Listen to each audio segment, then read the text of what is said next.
Hey, Prime members, you can listen to Crime and Sports early and ad-free on Amazon Music. Download the app today. In the depths of an Atlanta forest, a clash between activists and authorities ends in tragedy. I'm Matthew Scher, and on my new podcast, We Came to the Forest, we expose the hidden truths behind a shootout that left one activist dead and countless lives forever changed. Binge all episodes of We Came to the Forest ad-free on Wondery Plus.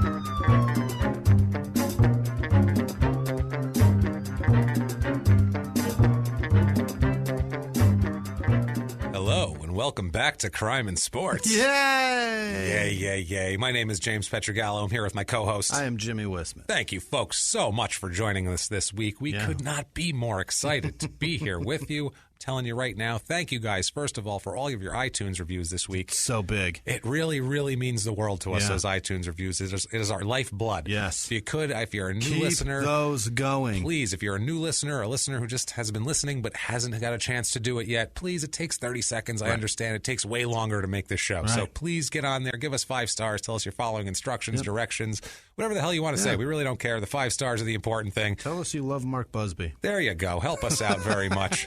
Mark Busby is a listener that sends us all sorts of cool stuff from Australia, and we love him very, very much. He's so awesome. Thank you, Mark, who sent me an excellent Quebec Nordiques hat that I just got, which is cool as shit. Thank you so much, Mark. I was rocking it while we're recording, so it's cool as hell. Thank you very, very much.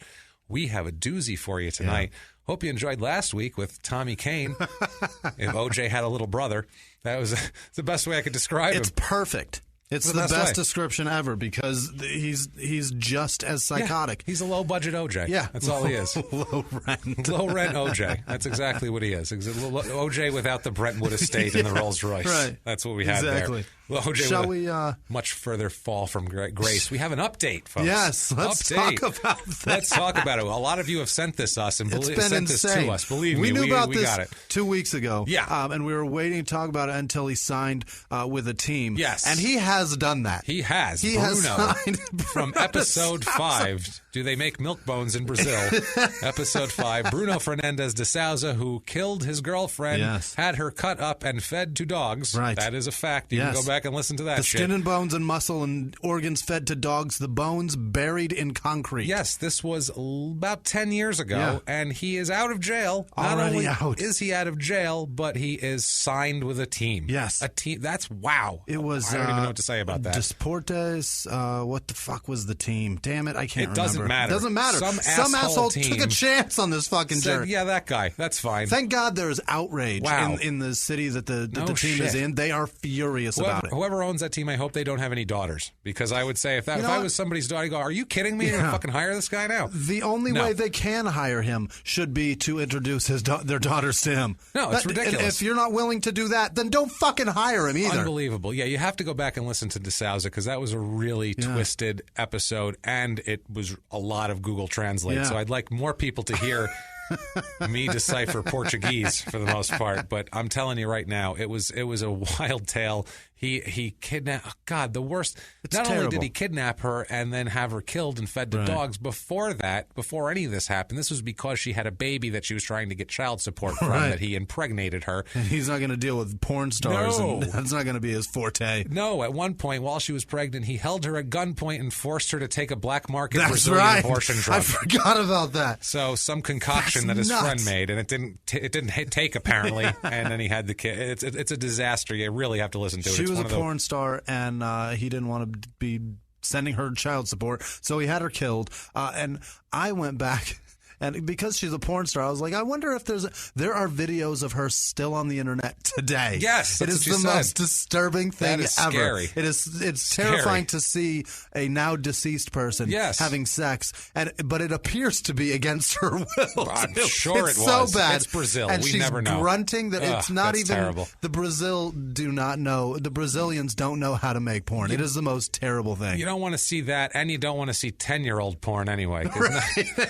Nothing looks That's more dated than old porn. It could be 3 years later. You're like, that doesn't look right. And they're so hairy. It's so crazy. Well, South America will give them a pass on that. The Brazilian is pussy waxing. It should look there, amazing. It's not, and the guy is so terribly scary looking. Oh, He's so hairy. It's so gross. You tend to look away from the dude as a dude looking at porn. But I was not watching it to beat. I was watching it to see what it looked like and it's horrendous. Like a sociological experiment. Like, what am I watching? I got jealous of your research, so I took a peek. Christ. And boy, do I regret it. I'll let you do it now because that is fucking horrific. I'll find the horrific Brazilian porns from now on. So gross. Let's get on to tonight's insane person. I love it. Whew, boy, do we have a pile of crazy tonight. Wow, reaching up to the clouds. And I loved him. I loved him, too. I loved him as a player, and I didn't realize he was so crazy because if you look on his Wikipedia page, there isn't a fucking mention of any of this. There's no crazy. No crazy on that. I feel like something's happened there. This is terrible because this is the second time now that somebody that I enjoyed watching when I was a kid has been destroyed. First was J.R. Ryder, and now this. When you had no idea, right? No idea. I mean, I'd heard that there was some scuffs, but I didn't know it was that fucking bad. He's kind of a jerk-off maybe, but not to this extent here. Now, Vernon Maxwell, the crazy began on September 12th, 1965. Vernon Maxwell, Mad Max, the NBA player. He's born in Gainesville, Florida. Okay, he's down there, and he is a Gainesville guy through and through. Really? Our rule, never go home. Yeah. He consistently breaks that rule, boy. He goes home a lot. Can't get him enough Gainesville. And he needs to stop. He needs to get away from Gainesville. His mother, Grace, is his mother. He was raised with his mother. His father left when he was only 3 years old. There, Grace was left to raise the kids. She was in cosmetology school when his dad left. And he's got a brother and a sister also. Had like a middle-class upbringing, and then they had to move to the projects. And later on, he got back into the middle-class area, which is good. His mom worked her ass off. His mom's a very tough woman, as we find out later. His future wife, that we'll talk about later, who has one of the best names ever. His future wife said, quote, "I've known Vernon since the 4th grade. He's not going to back down. He's not going to compromise. He was raised that way. His mother is like that. They're strong people." Yeah. So that's what we're looking at here. She had a life. The man leaves. Her life goes to shit. Yeah. And she works her ass off and props that house back up and gets back on the horse. She gets that shit together. Yeah. That's a tough woman. I like her. She's really cool. The future wife, her name... We'll get to it. Never mind. I don't even want to give it away yet because it's so fun. It's so funny. Legend has it that he would dribble his basketball around the projects at night to get better ball handling skills, like all around the block. I don't know if that's true or if that's one of those like invented press things, like this poor kid from the projects dribbled his basketball around in circles. You know what I mean? One of those shithead fucking silver-haired middle-aged white man stories. You know. High school, he went to Buckholz High down there in Gainesville. He didn't make the varsity basketball team until his junior year. Oh. Which it was tough. I guess there was competition down there, too. He also played football, very good athlete in both sports. He began dating a woman named Myra Jenkins in high school. Okay. This is not his future wife with the great name. I'm going to say, that's not very fucking funny, James. That's not very funny. No, believe me, it gets better. Your joke didn't pay off, fucker. It's bad. So they watched NBA games together and on the couch, and they would dream, and he'd go, "Oh, look, I'm going to do that someday." You know what kids do, shit. Right. He was voted, or I don't know how this honor is bestowed upon an individual, but he was named Florida's Mr. Basketball in his senior year, which is it means you're the best player in the state. Right. Every state has a Mr. Basketball. Right. I don't know why you would call it that. It's stupid, but his high school coach, Rick Swain, he coached him in both football and basketball. This guy's silver, boy. Let me tell you something. We have a silver-haired middle-aged white man here. Right out of the gate. Right out of the gate. Throughout everything, he's got nothing but just, I don't know. I think maybe it wasn't his fault. It's always that. He says about him in school, quote, "We recognized midway through his sophomore year that he was going to be special. Obviously, his athleticism and his will to win is what carried us. He hated losing more than anything. He had a temper, but most of the good players do. Yeah. He learned to control it. He had to lead them, and he didn't always demonstrate the greatest of leadership, but when you needed him most, he was there." You bet he was. So no matter what he says bad about him, he's always got something good around. Yeah. Good to say about him right around the corner. Now, through high school, he becomes, like I said, Mr. Basketball in high school, so he is recruited heavily, which you would imagine. He is recruited with the most vigor by North Carolina State. Now, North Carolina State at this time, we're talking 1984. Okay. This is the Jim Valvano days. Yeah. Jim Valvano, as you might know, he gave that crazy speech when he was dying of cancer. It's a very famous inspirational speech that they play every year. They have a Jim Valvano. No. That's way before. He had the whole. It's a whole. I don't fucking know. Him with cancer and never give up and all this thing. It's an inspirational thing. They have the Jim Valvano Award. I don't think I ever heard the speech that they give out to for bravery and blah blah blah in the face of adversity, all that kind of shit. Basically, he's a very famous coach, and NC State made an insane run in the tournament in '83 too. So it's one of those deals. This is at this time, NC State is a place where you'd want to go if you were a Mr. Basketball type of thing. Now, Jim Valvano, the coach, like we said, the late Jim Valvano, because he had cancer and died. That's how he became so inspirational. That'll do it. That'll do it. He stayed at Rick Swain, the coach's house, during recruiting. So they were so Swain was also encouraging him to go there. He knew Valvano, and he's like, no, you want to go there. So everybody's encouraging him to go to NC State. That seems like the place he should be, except for 2 days before signing day. He had already committed verbally, and I think they signed something, but it doesn't matter because it doesn't count till official signing day for college. On 2 days before official signing day, University of Florida players take Vernon Maxwell out for 2 crazy nights on the town. That'll do it. And he reneges on his NC State commitment and signs with the University of Florida. Oh, boy. So that's it. Vernon has priorities, and they are fucking partying. Let me tell you something. It is all about that shit for his whole career. His freshman year, 1984-85, he played in 30 games, which they got him in all the games. Yep. He 13.3 points a game, 2.4 rebounds, 1.3 assists, and 1 steal. That's a great freshman year. I mean, he hits the ground running, and he's a local guy. He's probably feeling great about himself. Yeah. He came from shit. Now he's like, now I'm the top thing around here. I'm on the basketball team. His head was so smooth and round. Very smooth. It looked like a milk dud. It was beautiful. He could absolutely. It looked like he shaved his head 4 or 5 times a day and then buttered it. Nicely for shine. It was so really glossy. Was. Never saw one hair on that ever. It was perfect. Never. Amazing.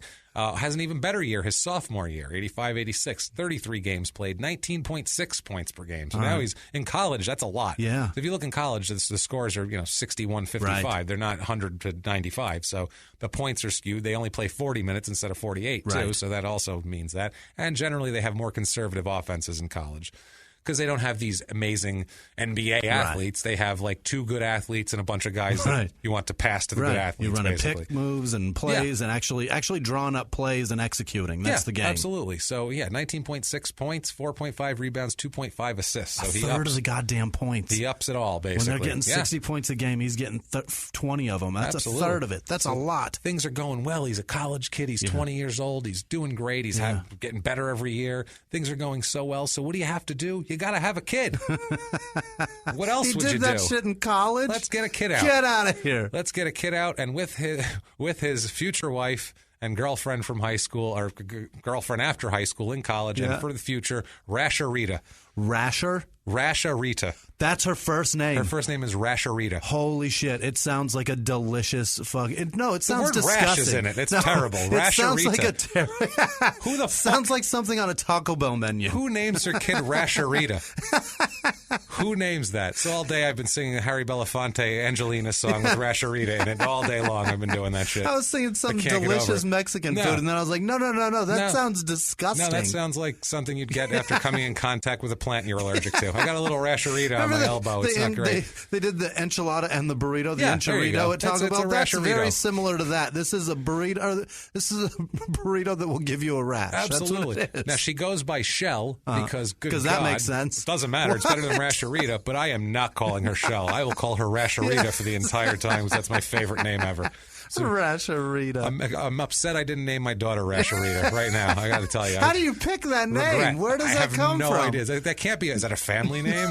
Rasharita? That is horrible. Who came up with? That's what I mean. And the other one parent suggesting it to the other. One of them should have been like, "What the fuck are you talking about?" I thought you were saying her first name was Rasher, which sounds tough. Rasharita? Right. Yeah, that sounds like a roller derby chick. That's Rasharita right there. She puts a forearm right in your throat. No, but this is not. That's a tough chick right there. That's not. But Rasharita, that's bullshit. That's what that is. That's horrible. Rasharita is going to be long-suffering. Really? Long-suffering, this poor woman. Good Lord. And a lot of it's her own, parents. A lot of it's her own goddamn fault, too, because she had all the warning signs are there, lady. Get it the fuck away from this guy. I'm telling you, man. Anyway, 86, 87 on the court. Had a kid off the court, on the court. Couldn't be going any better. Wow. Nothing changes. Terrific year. 21.7 points a game. Which is Rasharita's staying up all night with the kid. He's not. He's out playing ball. He's partying. We'll find out later that he parties, and she goes, well, you got to let Vernon be Vernon. Like, holy shit. She's a silver-haired, middle-aged white lady. What a lady. 21.7 points a game, 3.7 rebounds, 3.6 assists, two whole steals a game. Doing it. He is killing it. Yeah. I mean, he's the NBA He's a shooting guard, right? Yep, scout. Yeah. And he would, in college and in high school, he would switch from point guard to shooting guard, too, depending on what the matchups were and that sort of thing. So, yeah, he's versatile in the backcourt. All right. Definitely. Now, 1987, a paternity suit is filed against him. Oh, boy. Not from Rasharita. Uh-oh. From somebody else. He has another kid. Oh, he's got plenty of kids. We'll talk about his...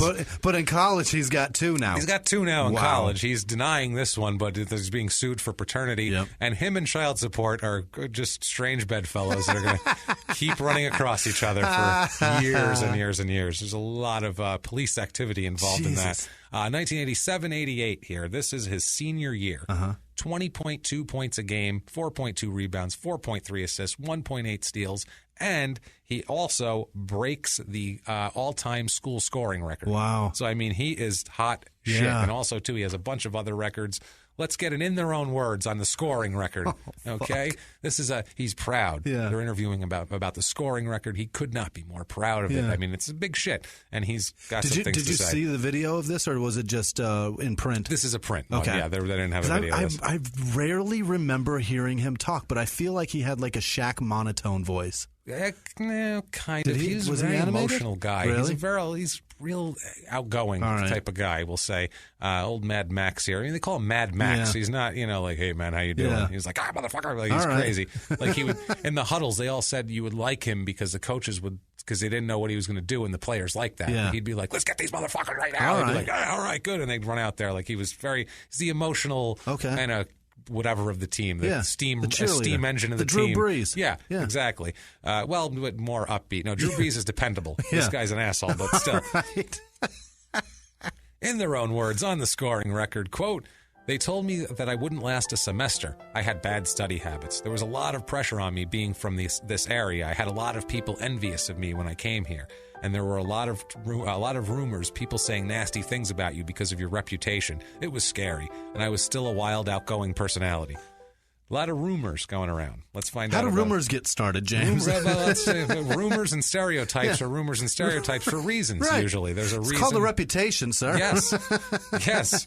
And when he's done with his final game in college, he holds 15 school records. Holy shit. 15. And he is second in the whole conference, SEC, the Southeastern Conference. He is second all-time in scoring behind only Pistol Pete Maravich. Wow. Who's an NBA Hall of Famer and a legend and just, complete legend. So, Granny shot free throw Pete, right?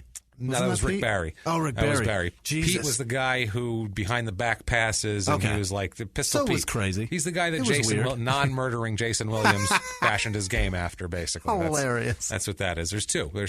So everything is going terrific, right? It couldn't go by. I mean, he's got two kids. And apart from that, he's going to be able to pay for him in a minute. He's a college star. And he's having a great time. Absolutely. NBA is checking him out. They're looking at him, and things are going great for him. Couldn't be a better time. And now he's going to graduate this school a legend. Yeah. He can go back whenever he wants. He's going to be in the Hall of Honor or whatever, the Circle of... Ring of Fame. Yeah, the Circle of Jerk, whatever they want to have there. Circle of Jerk. That they put on with jerseys up there. Holy shit. Until there's an investigation. Uh-oh. NCAA is looking into rumors that Maxwell did a lot of cocaine before games and that coaches knew all about it. So they're investigating the whole program. Shit.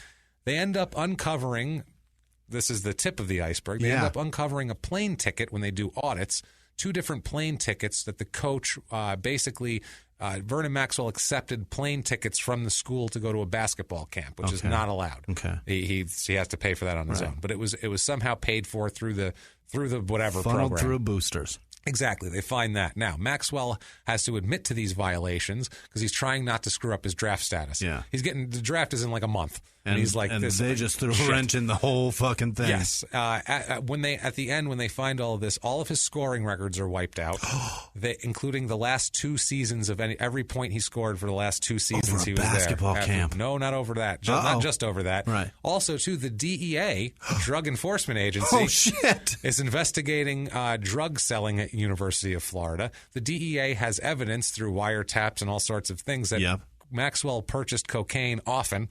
He often purchased cocaine. They have him all sorts of times because the DEA had these people under surveillance, and they're selling to Vernon Maxwell constantly. This is the feds, you guys. This is the feds. This is not matters. Great. He's in college still. Yeah. He's not.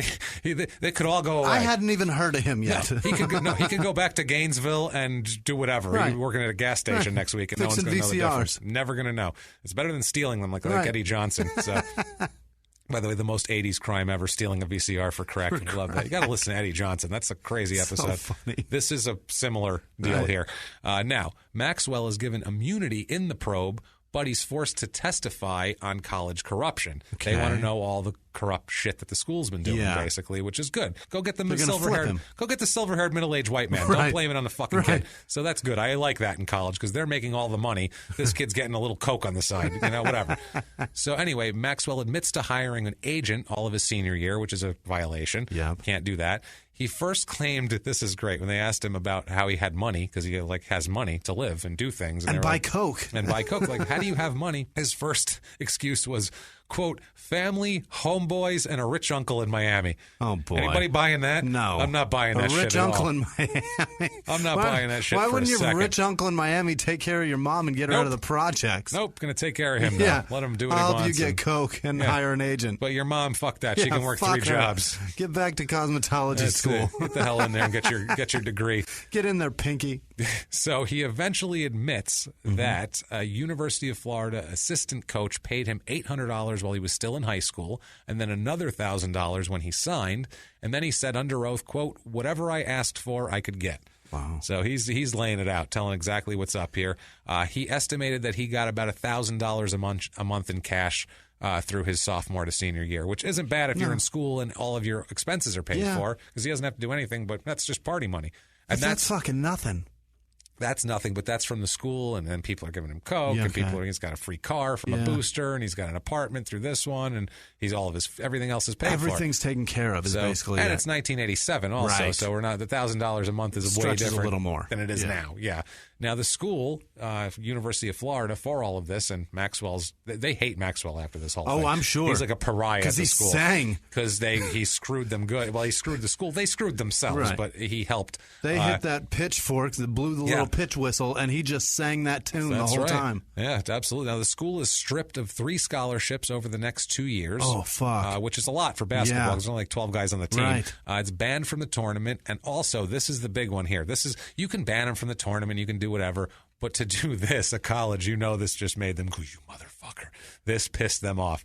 They also had to pay back all revenue made from the NCAA tournament while Vernon was there. Oh, my God. That adds up to $600,000 they have to give back. Shit. Cold, hard cash they have to give back to the NCAA. There are white men shifting in their seats at that moment. Oh, yeah. That's fucking Vernon. They're like, did we not give him enough cocaine? What the fuck happened here? Should we have given him more? Because I could have gotten more. Who gave him the Cadillac? You heard that he likes other cars. Why'd you give him a Cadillac? Fucking Cadillac. You guys are assholes, man. Now, you heard he likes Lincolns. What the fuck? What the hell, man? Get him another plane ticket. Did we not get him enough plane tickets? Is that it? Should we have sent him somewhere else? Shit. His destination wasn't beautiful enough. No. Now, his original silver-haired middle-aged white man, Rick Swain from high school here, the coach, he's got something to say about this. Okay. He says, quote, the basketball program had a lot of problems at the time, and I believe Vernon was unfairly made the scapegoat. Well, possibly true. Yeah, but maybe true. The school's kind of the scapegoat. Yeah, the school, they both are. Everyone's a scapegoat. They're both scapegoating each other. Yeah. That's what it is. They're like, this fucking kid screwed us, and he's like, this school, they just gave me money. I didn't know what to do. They completely fucked me. That's what I mean. They're all pretending, but the one made a lot more money than the other. So I'm going to say more guilty school. Yeah. That's why we say the silver-haired middle-aged white man is usually the true criminal, because he's the one making money from these people doing all this shit. Right. Yeah. So Vernon, in the draft, he is projected to be a mid-first round pick in the NBA draft, which is a big deal. Yeah, because the second round, you're not really guaranteed you're going to make the team. If you first round draft, they're going to at least keep you for a year, or whatever, because they wasted a first round pick on you. And literally, the GM looks like an idiot if he drafts someone and then cuts them in November. So they're not going to do that. Anyway, teams are then made aware that he failed 3 drug tests in his senior year, all for cocaine, and before the tournament in his senior year, that he had, by the way, a big game against St. John's in the first quarter or the first round, and helped Syracuse go to the next round. In this tournament, he was allowed to skip the pre-tournament drug test. the school let him skip it. He was allowed to skip. He was allowed to skip. They threw him a cup, and he was like, can't pass it. They're like, they knew he couldn't pass it. Fine, somebody else. Next. He just failed 3 drug tests. So they were like, look, he's going to fail another one, and this is the tournament. We're going to make it so he's not failing this test. So that's what happened. How the fuck did he get in the NBA? Well, because they don't care. This is all behind him. They're this like, fuck is crazy. it. We'll clean him up and get him out there. It doesn't matter. Also, too, that it shows that he failed to complete 3 rehab programs he was assigned to because of failing these tests. So he doesn't even do the things he's supposed to do when he fucks up. Right. He's a mess. So June 24th, 1988, live from the Felt Forum in New York City, which is the Madison Square Garden kind of overflow center there. This is the NBA draft. That's what they did. Back then, it was like a little thing. Didn't matter. Just on the side room of the side room of the venue. Literally, that's where they have like an ice skating thing or something. It's like the shit comedy show when the headliner's going on. You throw them in the side room. They got the side room over there. Yeah, it's like the belly room there at the Comedy Store. Well, that one's got 3 that are great rooms. Yeah, that's fine. Any shit room across the country. Yeah. I don't fucking know. I'm not going to run down some club that I've never been to. I don't care. But I know if one's the main room, I'm assuming the other one would be the main room if it was better. So whichever one's better is the main room. Right. You got to have an A and a B is all I'm saying. I'm sure they're terrific, all of them, but one is not as good as the other. Clearly, that's all it is. Obviously. So anyway, we have the draft here. Danny Manning goes number 1 to the Clippers. Wow. Yeah, Danny Manning who bounced all around the NBA and had the oddest shaped head I've ever seen on a person. Oddest shaped body altogether. Very skinny, super long arms. Long arms and neck and weird torso. He's a very oddly put together guy. Short torso, long arms, long legs, long neck. Very weird guy. And like a long, thin head, too. He's a very strange man. He really did. Really good player, though, Danny. Yeah. Not exactly a number 1 overall draft pick, but a good player. Deadly 15-foot jumper, though. Not bad. Deadly. No. Rick Smits goes number 2, as we remember him, the giant Pacers 7'5" Pacers guy who was from ugly motherfucker. One of the Nordic countries, Sweden maybe. I think he was Dutch. There you go, Dutch. Now Mitch Richmond goes number 5. Great shooter, great player, Mitch Richmond for the Kings. No, I was thinking somebody else. He's a Hall of Famer at this point, Mitch Richmond. Yep. Dan Marley. Oh, how about that? We know from Suns fame. Here he went number 14. Rod Strickland, the point guard, went number 19. Rod Strickland, by the way, has been arrested a fuckload. He is a piece of shit. I got my eye on you, buddy. He's a terrible man. I've already scoped Rod Strickland out. He's on the list. So. He is awful. My eyes lit up when I saw it. I was like, ooh. I always mixed him up with Damon Stoudemire. I could see that. He's a lot older, though, 10 years older about. Now, number 2, round 2, pick number 47, Vernon is finally selected. So he drops to the mid-second round because of all this shit going on around him. He's selected by Denver. Now he went to the Nuggets. He went to the Nuggets, but he wasn't there long. He's immediately traded basically that day. I was going to say I don't think he ever played for them. No, for a second round pick in the next draft. Okay, it's a same day trade. It's one of those draft whatever. Steve Kerr also picked 3 picks later than him. Whoopsie. Steve Kerr, the current coach of the Golden State Warriors, and pretty damn good. One of the best 3-point shooters in history. And also Anthony Mason, who's I love Anthony Mason. Rest in peace, Anthony. He was amazing. I love Anthony Mason so much. He was essentially Vernon Maxwell heavy. You know what I mean? Like he was a big Vernon Maxwell. Scary. Yeah. He was scary Vernon Maxwell, basically, with shit written on his head. That's the stuff I couldn't. We'll get into it another time, but that's the stuff that's why the 90s NBA is the best one ever. We're going to get into that in just a minute here. We're going to get into even that Knicks team we're talking about here. Now, 88-89 is his rookie season. Mm-hmm. He's with San Antonio, his rookie season. Plays in 79 games out of 82, so can't go wrong there. 36 games started, so almost half. 11.7 points a game, 2.6 rebounds, 3.8 assists, 1.1 steals. Okay. Fine for a rookie. Really fine for a rookie. That's what you want. You're like, hey, this is going well here. Yeah. You know what I mean? Good stuff. Now, 1989, he has a child again. This is not with Rasharita. This is with Myra Jenkins, if you remember his high school girlfriend. Somebody rekindled an old flame. He's still with Rasharita, by the way. They're together this whole time. She just sticks it out. Wait till you get a quote from her. You're going to go, man, she's either like, I feel like she's like an abused person, or she's, I don't know, but we'll get into it. She's been through some shit. Wow. You know what I mean? She's got PTSD, and she's got a smile on her Yeah. face. It's really weird. They have a boy named Dominique in 1989. Oh. So now he's got more kids. Mm-hmm. Oh, by the way, I meant to say this. In 86, his son was born. One guess on what he named him? No. Of course. Is he a junior? Vernon Maxwell Jr. It's his firstborn. It's his firstborn, Jimmy. You think he's not going to name him Junior? Come on. He's a fucking narcissist. He's a dipshit. He would name, I'm sure he's got a cat named Vernon Maxwell. You know what I mean? This is my parakeet, Vernon Maxwell. I'm a dog, Vernon Maxwell. it's ridiculous. Everything is Vernon Maxwell. I got a turtle, I call him Vernon, and I got another turtle, I call him Maxwell. Like, he's fucking ridiculous. Hilarious. So he's playing in San Antonio, 89, 90. In February, he's arrested in a bar fight. February 1990. There's a big bar fight in San Antonio. Vernon breaks a man's front teeth with a punch. I can see that. And is arrested for assault, obviously, and is first of, many, many, many arrests. Now, 2 weeks later, Rasharita's in the picture again. Oh, boy. 2 weeks later, Rasharita gets a restraining order against Vernon because he threw her to the floor during an argument and broke her wrist. What she heard about that kid. This is a year later. This is another argument. Who knows? Who knows with this guy? It could be anything. Been anything. It could be literally anything. The list is with this so guy. long. It's so February 21st, 1990, which is about 6 days after the Rasharita restraining order incident. He is sold by the Rockets, or sold to the Rockets by the Spurs. Yep. They sold him. They're for, done. I think $25,000 they sold him They for. want him out. Let's get rid of him. And Vernon says that he was, quote, sold like a piece of meat. Yeah, that's what you're in the NBA. They could have traded you like meat. Which is better? You're bashing the patrons of bars in the town of San Antonio, and you're throwing your wife to the floor and breaking her limbs. The best part is after the fight in San Antonio, they interviewed him, like a couple days later, and he goes, "I love San Antonio. The people here are the best. The ones I don't want to punch. The ones I don't want to punch are spectacular. Right. All of them are great." So 89-90 season, this whole Spurs-Rockets half and half season here, he plays in 79 games, 9 points a game, 2.9 rebounds, 3.7 assists, 1.1 steals. So he's bounced from team to team trying to find a role here. Yeah.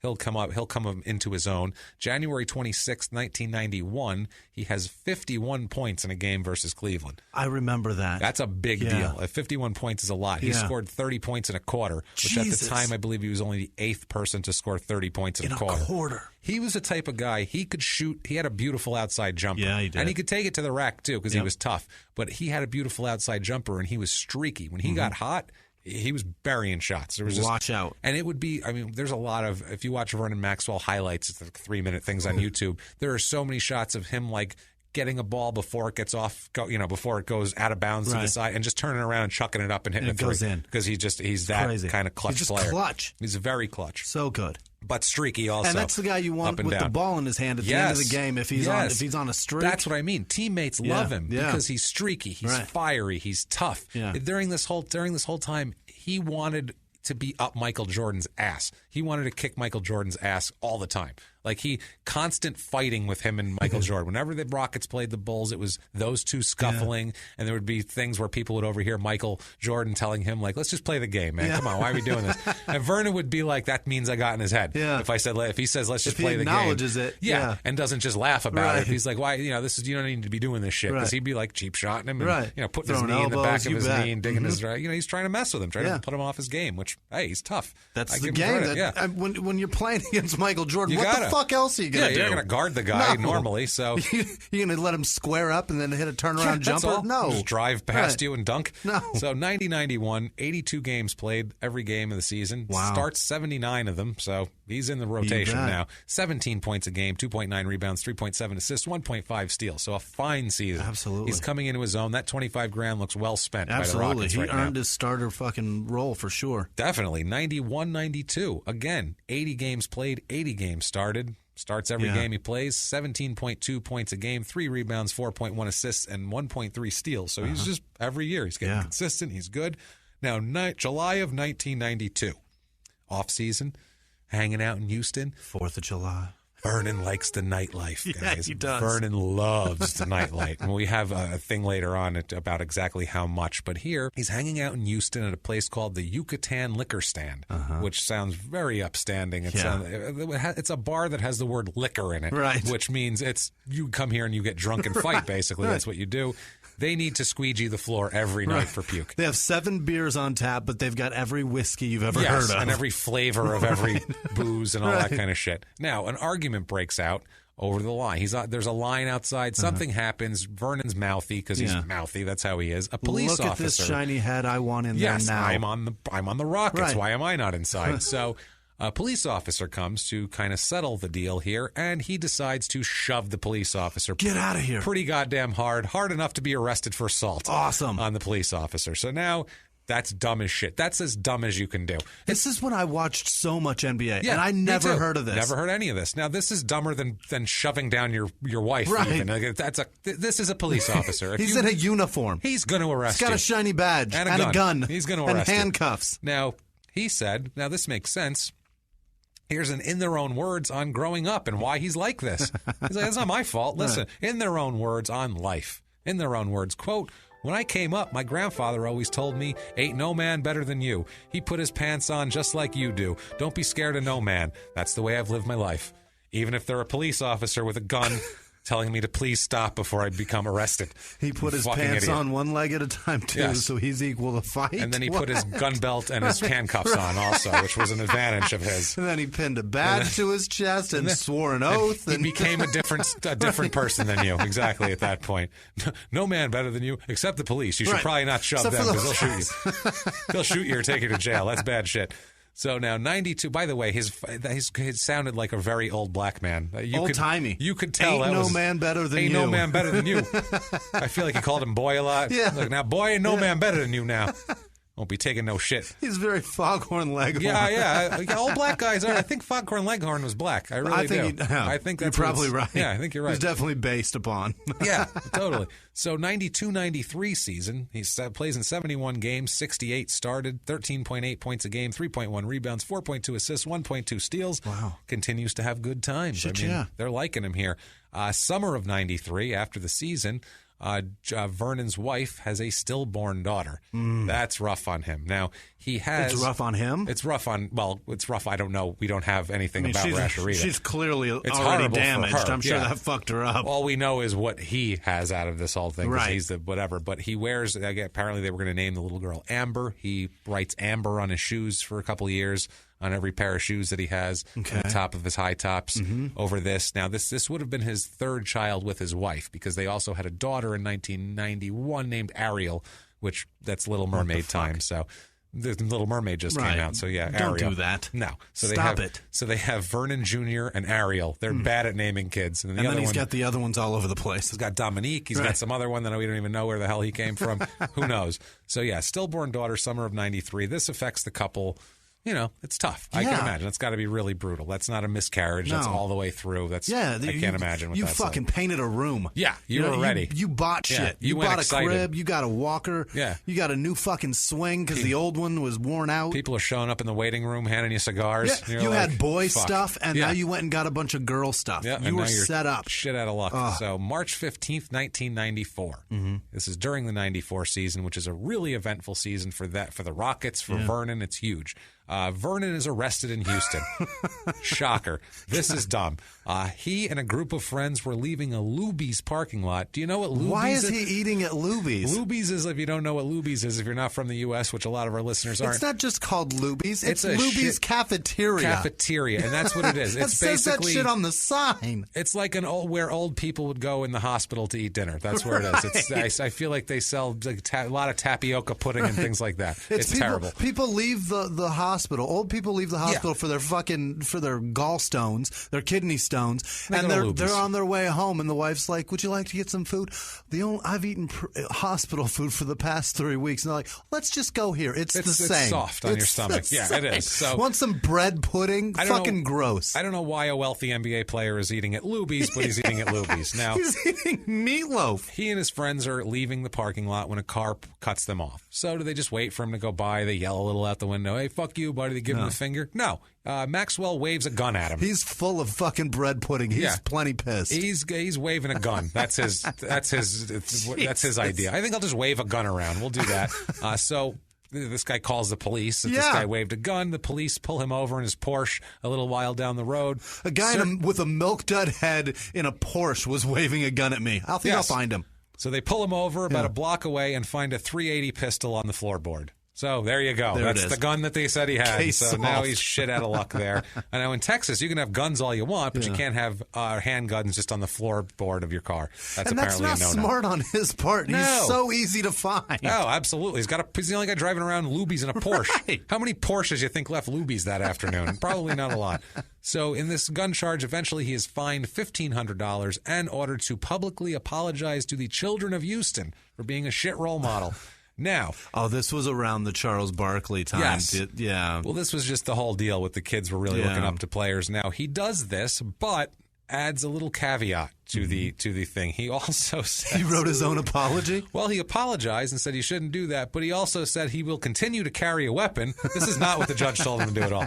And he says, in their own words, quote, "You can have a rifle with you as long as you don't hide it. I may get me a shotgun."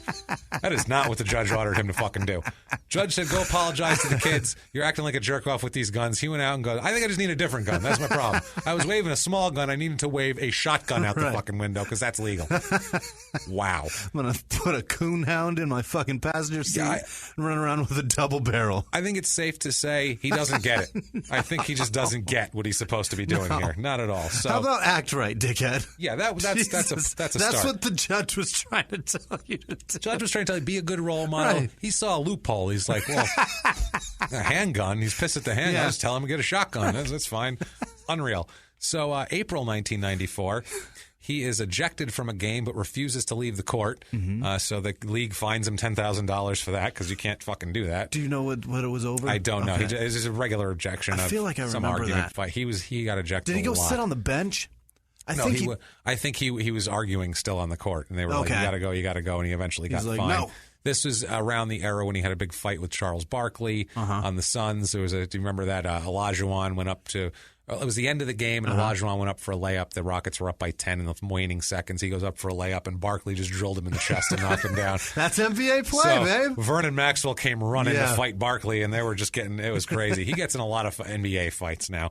Now, also in 1994, this is a very eventful year, Hakeem Olajuwon, the legendary Hall of Fame center, Hakeem Olajuwon is trying to convert Vernon to Islam. He's trying to give him religion. We don't need Vernon having any religion. That's going to only get worse for us, but...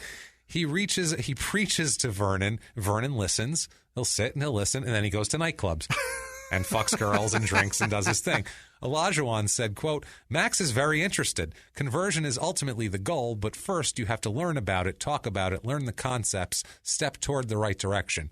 I wish Hakeem talked like that. Don't you? That's so great. He didn't say. That's so crisp and clear. That if you write it down, he sounds brilliant, but then you add in a very heavy African accent, and you go, wow, that's amazing. He speaks English that well. That's incredible. You read that, and you go, that's great for a guy. That's his second language. And he just spurted that out to a reporter. Right. Yeah, that's pretty impressive. Now, Vernon, of the whole religion thing, he says he, quote, likes the message, but I really want to go slow with it. Yeah. It's like, I'm not going to stop drinking and fucking, so I don't know. Take it easy, air up there. I'm going to be over here. I'll be over here. I don't need this shit. Yeah, I'm not your Kevin Bacon. Take a hike. Fuck out of here. So 1994, there's an article about, basically this reporter has like a night out on the town with Vernon Maxwell, and it is fucking ridiculous. What I would give. He's such an idiot. Oh, I'd love to do it. A 1994. That would be so fun. Amazing. So he goes to a bar called the Bait Shop, is the name of the bar. It's a dive bar. Yeah. He likes dive bars because he likes to feel like the hottest shit going in there. The biggest guy there. Yeah, so basically they talk about how he'll be in the locker room. You know, he'll be talking to Olajuwon. Olajuwon will be preaching religion, and then somebody else will be like, hey, Vernon, and crack the cooler. And he's like, oh, I'm going to go get a beer now. And I guess they have a keg in the locker room there. The Rockets had a keg. Yeah, so after the game, they'd all have a couple of beers and hang out. That's amazing. So he would have a couple of beers there, and then it was nighttime. Yeah. And it was time to go out. And we'll find out, his wife will find out all about it. But he goes to this dive bar. The bar has $1.50 Jell-O shots, put it that way. Oh, you're not in a high-class establishment when there are under $2 Jell-O shots. If Jell-O shots are available at all, you're in the wrong place if you're an adult. But anyway, they come in those shitty plastic cups. Yeah. You like squeeze them out, squeeze them to get them loose from the edges, and then you just fucking pound it down. That's what he's doing. Well, he's not doing that, but he's in a place where others are doing that. Yeah. He's wearing a $1,500 custom-made burnt gold suit. Oh my god, that's what he's wearing. His suit is burnt gold. That's the color of it. $1,500, custom-made. Honestly, I don't know how an NBA player would get anything not custom-made. Right? Because Vernon's 6'5". He's 6'5" and kind of muscular. People aren't. They don't sell that shit at JCPenney. Human beings aren't built 6'5" and athletic normally. So, yeah, they need to make that for him. Plus, he's got the money. What the fuck? He's hanging out with his pals. Oh, my. His pals' names are Peanut and Fizz. Yep. Those are his pals. I was going to say they are not Clyde Drexler. They are not Robert Ory. No. They are not Peanut and Fizz. Yeah, They are terrible people. Fizz is a large guy. Yeah. People think is Vernon's bodyguard, but he's not. He befriended him after he got into the NBA. And he even says, like, man, hanging out with NBA player, you get a lot of girls. Yeah. That's what he's like. Basically, he's just like, I'm using Vernon for, he hangs out. The girls come, shit, I don't know. So he's hanging out with Peanut and Fizz. When girls come to talk to Vernon, they talk to Fizz first and ask Fizz to introduce him because they feel like he's the bodyguard. Yeah. So they're like, hey, can you introduce me? So there's this one particular incident that happens where 3 blonde girls come up to Fizz with Vernon Maxwell sitting right next to him, but they talk to Fizz and they say they're big fans and they want to talk to Vernon. So Fizz, this is how they're treating people. Fizz nudges Vernon right next to him, right in front of this girl and go, doesn't she have nice tits? That's her response. Vernon nods and shrugs his shoulders. They're all right. And the girl, rather than being like, hey, fuck you, she starts fondling her tits. Wow. To be like, look at these tits. Yeah, I want to hang out with you. So this is what I mean. These guys, girls from rap videos. That's what I mean. These guys are horrible people that are right now treating people like dog shit. And they're like, yeah, here are my tits. They are nice. Look at them. Like, what the fuck? They're treating people like dog shit because people expect it, and then they don't say anything. No, they don't mind. So how would you not? Right. That's what I mean. It's like a kid that keeps getting away with anything. They're going to treat you like that because you fucking let them. If you can just take cookies before dinner, you're going to keep taking cookies. Who's going to stop you? It's like when your kid fucking tells you no and you think it's cute and you smile at it and go along your day. Yeah. They're going to tell you no again because you just thought that shit was funny. Exactly. That's what happens. Maxwell says he likes the bar because, the cops don't mess with him here.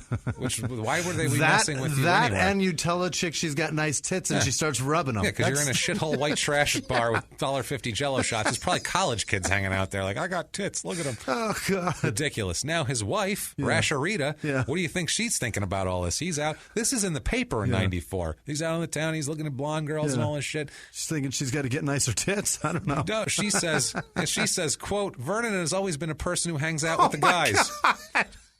He's been that way since we were in the 4th grade. It's just his nature. He's a complex, difficult person. Can you write that into an email and forward it to my wife? That's what she says people should just accept Vernon for Vernon. Jesus. Look, he goes out to bars and he gets arrested and he punches people and drinks a lot and fucks blonde girls. And you know what? You should accept him for that. I have. It's okay. I've got 3 kids with him. It's okay. Yeah, it's fine. It's unreal. Hey, if I can tolerate it. Fuck me. What are you doing, lady? Now we have a quote from Holy Vernon. Shit, I wish my wife was so forgiving. That's what I mean. There's another quote that's even worse. Wait till you hear this next quote after this one, because we're going to have a little dueling quotes between the two of them, and we'll see they're both on different planets here. If I don't pull the weeds, my wife would love to put out a press release. Yeah. You could. Jimmie is the laziest piece of shit. This lady, you could be in a bar fondling tits and have it be in the paper. Yeah. And she's like, flicking nipples. You got to love Vernon for Vernon. You know what I mean? Understanding. So Jimmie likes nipples. Leave him alone. Come on. Who doesn't like nipples? He's an adult and it's fine, and everybody has nipples. We all have nipples. I mean, it's not a big deal. So we have an in their own words here on this partying situation. Yeah. He says, in their own words, quote, I ain't alcoholic. Yeah. Well, someone leads with that first of all. That's I ain't alcoholic. Right. You're an alcoholic. Start over. In their own words, quote, I ain't alcoholic, but I hang with the boys every day. I wouldn't change that for anything in the world. Anything in the world. I'll just keep going out there and doing things I do. That's just the way I am. I feel like I'm under a microscope here in Houston. I just hang out at places and people come up and they ask me, Mad Max, are you really crazy? Everybody thinks I'm this wild militant guy. I'm really not that way. I'm very laid back. Obviously, as we've seen so far, he's extremely laid back. This guy, I don't know. You know what it is? He had 2 choices in life. He's like, I can be an NBA player or a librarian. The librarian lifestyle fits me more. The personality, it's more me to be around the quiet and the books. But I'm going to go for the NBA. I think. Just hang with money. The boys. I need the money. So if I hang with them every day, I ain't alcoholic, but I hang with the boys every day. I wouldn't trade it for anything in the world. My wife, my kids, anything. Fuck it. I need to go out and watch blonde girls fondle their tits. I got to. Unreal. So you're an alcoholic. Yeah, that's what an alcoholic is. Now, his wife on this, she has a statement here. She says, quote, Vernon and I have an understanding. Holy shit. It's about mutual respect. I understand him and he understands me. I'm not trying to change him. I love him for him. Wow. That is unreal. So she basically says, look, he fucks people, and I just look the other way, and that's our understanding. That's the understanding. And then he fucks me, and I have more kids. And I have more kids. Jesus. I told him, only impregnate me. That's our understanding. You can only impregnate me. You can go out and do whatever you want, but, only that's impregnate unbelievable. me. Now, he has an in their own words on the wife situation here. This is a great back and forth. This is like a conversation here. Through the media. Through the media. He says, in their own words, quote, she gives me my freedom. That's why we're still together. I tried a couple of girls. They were just too bossy. It just wasn't right. Too much pressure, man. I already got enough pressure on me. Dealing with these bitches and their pressure.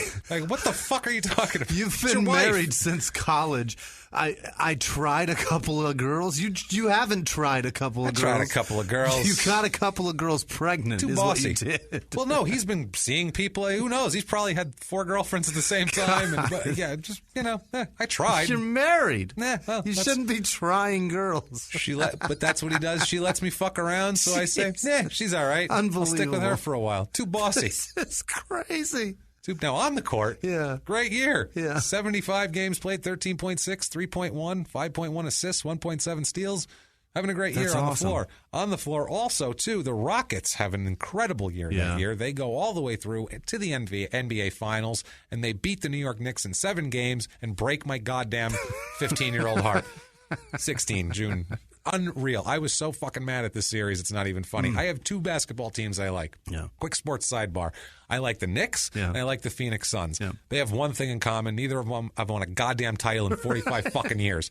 Never in my lifetime have I been happy at the result of an NBA season. It's very rare that you have to watch them play each other either. Well, that's helpful. No, well, that's good. Yeah, but these two, the Suns lost the year before to the Bulls, and then the Knicks make it, and I'm like, okay, maybe we'll get it this year. The series goes 7 games, and then John fucking Starks goes 2 for 19 in Game 7, just firing up threes, and fucking Riley leaves him in there. I just leave him in there. Let him go. Go to the corner this time. Really go for the hard one. Really chuck him up there. Finally has to yank him out. Skip the backboard. Yeah, after he's wasted 8 fucking possessions in a row, he finally takes him out. Vernon Maxwell ends up having 21 points that game. Him and Kenny Smith both have big games. And that's right. Kenny Smith was on that team. Yeah, the current analyst. And he is so that ends up they win the NBA title. Parade for Vernon now. Now it's parade time. So he is super psyched. This is June of '94. Life could not be better. July of '94, wife gets another restraining order against him. Good grief. She's pregnant this time, and she's filing for divorce against him also. She files papers. So much for we understand each other. Yeah, that was 2 months ago that they understood each other. Now, not so fucking understanding anymore. We have such a misunderstanding that we need a divorce. We need a divorce, and a restraining order against both him and his business manager for some financial shit to not mess with the counts and do all this. So basically, it's not. I hope Peanut isn't his business manager. I'd like you to meet my business manager, Peanut. No, I don't think so. Mr. Maxwell, we're going to discuss your new shoe line. Let's do it. Could you just do that with my manager, Peanut? Fuck no, we're out of here. Peanut does all my taxes. Anything tax related, it's Peanut. We're going to go talk to Penny Hardaway right now. Yeah, it's perfect. So 1995 in Houston, 94-95 season, Vernon gets in a locker room fight with teammate Carl Herrera. All right. I remember him, too. Vernon hits Carl Herrera with a dumbbell. Get out of here. Then marches out and says, I'm going to get my gun out of my car. So he hit a man with a dumbbell, which is extremely violent. Like which size? And you can kill a guy. Doesn't matter. Is it the retard strength one? I don't know. We'll ask Dotzik about that. I don't know what size it was, but any size dumbbell, you can't be swinging at people, I don't think. I kind of blame Herrera in this situation because if somebody's got a dumbbell and they're trying to hit you with it, it's going to be hard to hit. Who knows if he was even facing him? Yeah, that's a good point. We have no idea. He's a psychopath. If they're facing each other and he got hit with a dumbbell, he's a fucking idiot. I guess so. You wouldn't expect your teammate in the locker room to take a dumbbell swing at you either. Did he hit him with it or did he throw it at him? No, he hit him with it. Fuck. He hit him with it, and then he said, I'm going to get my gun, and marched outside. So that's not great. Somehow they diffused that situation. Say, please, Vernon, don't shoot people. Don't get your gun. Not in the... You've already... I wonder if it's a shotgun. Yeah. Did he get the shotgun? Christ, he'd come in with that thing. Double barrel. What now, motherfucker? Wow. So February 7th, 1995 is one of the most entertaining incidents in the history of the NBA. Okay. This is amazing. Okay. I've never seen this before. It's never happened before. I don't think it's happened since except for one slightly, but not in this way. Yeah. Okay. It is February 7th, 95. The Rockets are in Portland. They're losing badly to Portland at this point. It's in the third quarter. In the third quarter, things have gotten testy in this game. Okay. Chris Dudley and Otis Thorpe. Remember Otis Thorpe? Yeah. He looked like a big, old. He looked like he was 60 years old when he God, played in was the league. he ugly. He was so ugly. Big guy, though. Huge guy. 6'10", 6'11". Power forward? Power forward. He gets into it with Chris Dudley, who was a white guy who went to Harvard. Big fucking goofy fuck. He went to Harvard, I believe, too, or Yale. He Not went to fighter. Yale, Dudley. Not a fighter. They get into a fight, though, and Dudley's a big guy, though. He's a center. Thorpe chokes Dudley, and Dudley spikes a basketball off of him. I do remember that. So both of them get ejected. That's how goofy white guys fight. Yeah, they huck the basket. Well, he's being choked at the time, so I don't think he had much of a choice. So this is this starts. It's a testy game anyway, but now they're all looking to take shots at each other and all sorts of things. So in the crowd, this is about 3:30 left in the third quarter.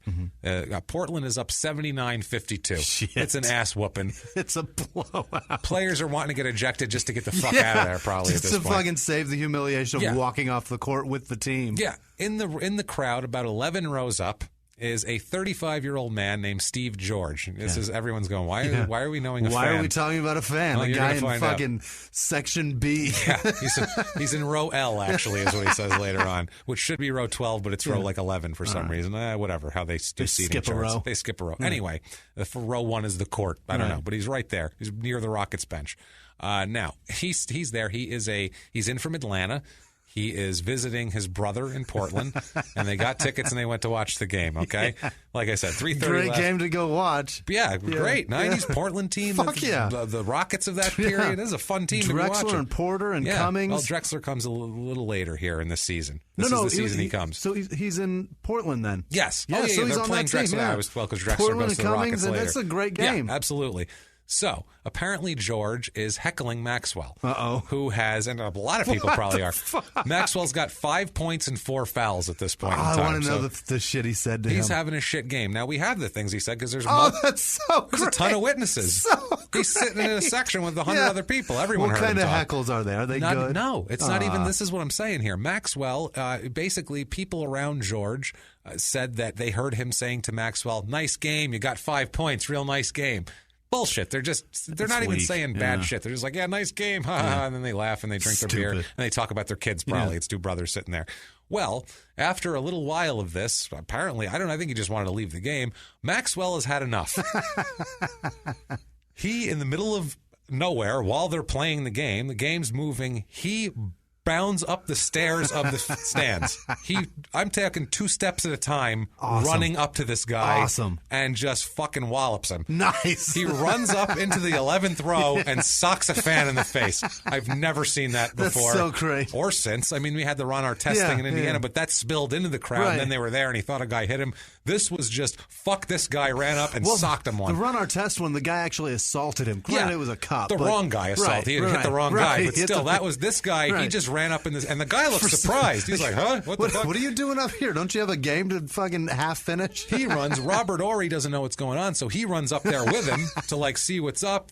Maxwell punches this George guy, and Horry's like, holy shit, he didn't expect that. What are you doing? Don't do that. So also, too, in the stands is an assistant coach, too. It's a mess. It's completely ridiculous. The coaches even went up. One of the assistant coaches, too, because they didn't know what was going on. So he just ran up there, too. Basically, he reaches George. He punches him. Now, George says he tries to shove Maxwell off. That's all he did. He said, I didn't hit him. I tried to shove him off because he was punching me. Yeah. Horry and the assistant coach, Larry Smith, try to make sense of the whole thing, basically, and drag Maxwell off of him. Witness say that Horry didn't throw any punches and just seemed to be insanely surprised by the whole thing. Just look of what the fuck? That I didn't expect. That's not one. I don't know if he thought maybe somebody threw something at Maxwell and he was going up to hey, what the fuck or whatever. But then he was like, you just punched that guy. I don't think you're allowed to do that. So anyway, it's a disaster. All three, Larry Smith, Horry, and Maxwell, all leave the arena before talking to the media. They go back in, they're gone before the game's over. This is so great. Get the fuck out of here. Now, Akeem Olajuwon, they talk to, he's the team leader here. He says, quote, everybody's supposed to be a man and be responsible for your action. So I don't think it was wise to go into the crowd, and we'll pay the price because they're going to be suspended. There was no excitement on the court, though, at 59-62 so or whatever. He made that shit at 52. 52, Christ, that's what I mean, 79-52. It's a blowout. Somebody needs to get punched to make this shit exciting. It's exciting now, goddammit. So now George, the fan who got hit, he's asked about it right there. Like they say, while he was holding an ice pack on his jaw, he was interviewed. He said, quote, "Absolutely, I'm pressing charges. He hit me square. I was hit by an NBA player in the face while I was sitting in row L, and I'm not happy. I'm a fan yelling about the game. I was definitely riding Vernon, 5 points and 4 fouls. You're not having a good night. I don't deserve to get hit in the face for that. All I know is when I walked out of there, I probably had 6 business cards handed to me from people saying, I saw him hit you." So I'm a witness. I'm a witness, so he knows he's got a lawsuit. I'm a witness. If you sue, I could use $3,000. Yeah, whatever. Yeah. We'll talk about it. Dinner or something. We'll talk about it. Something.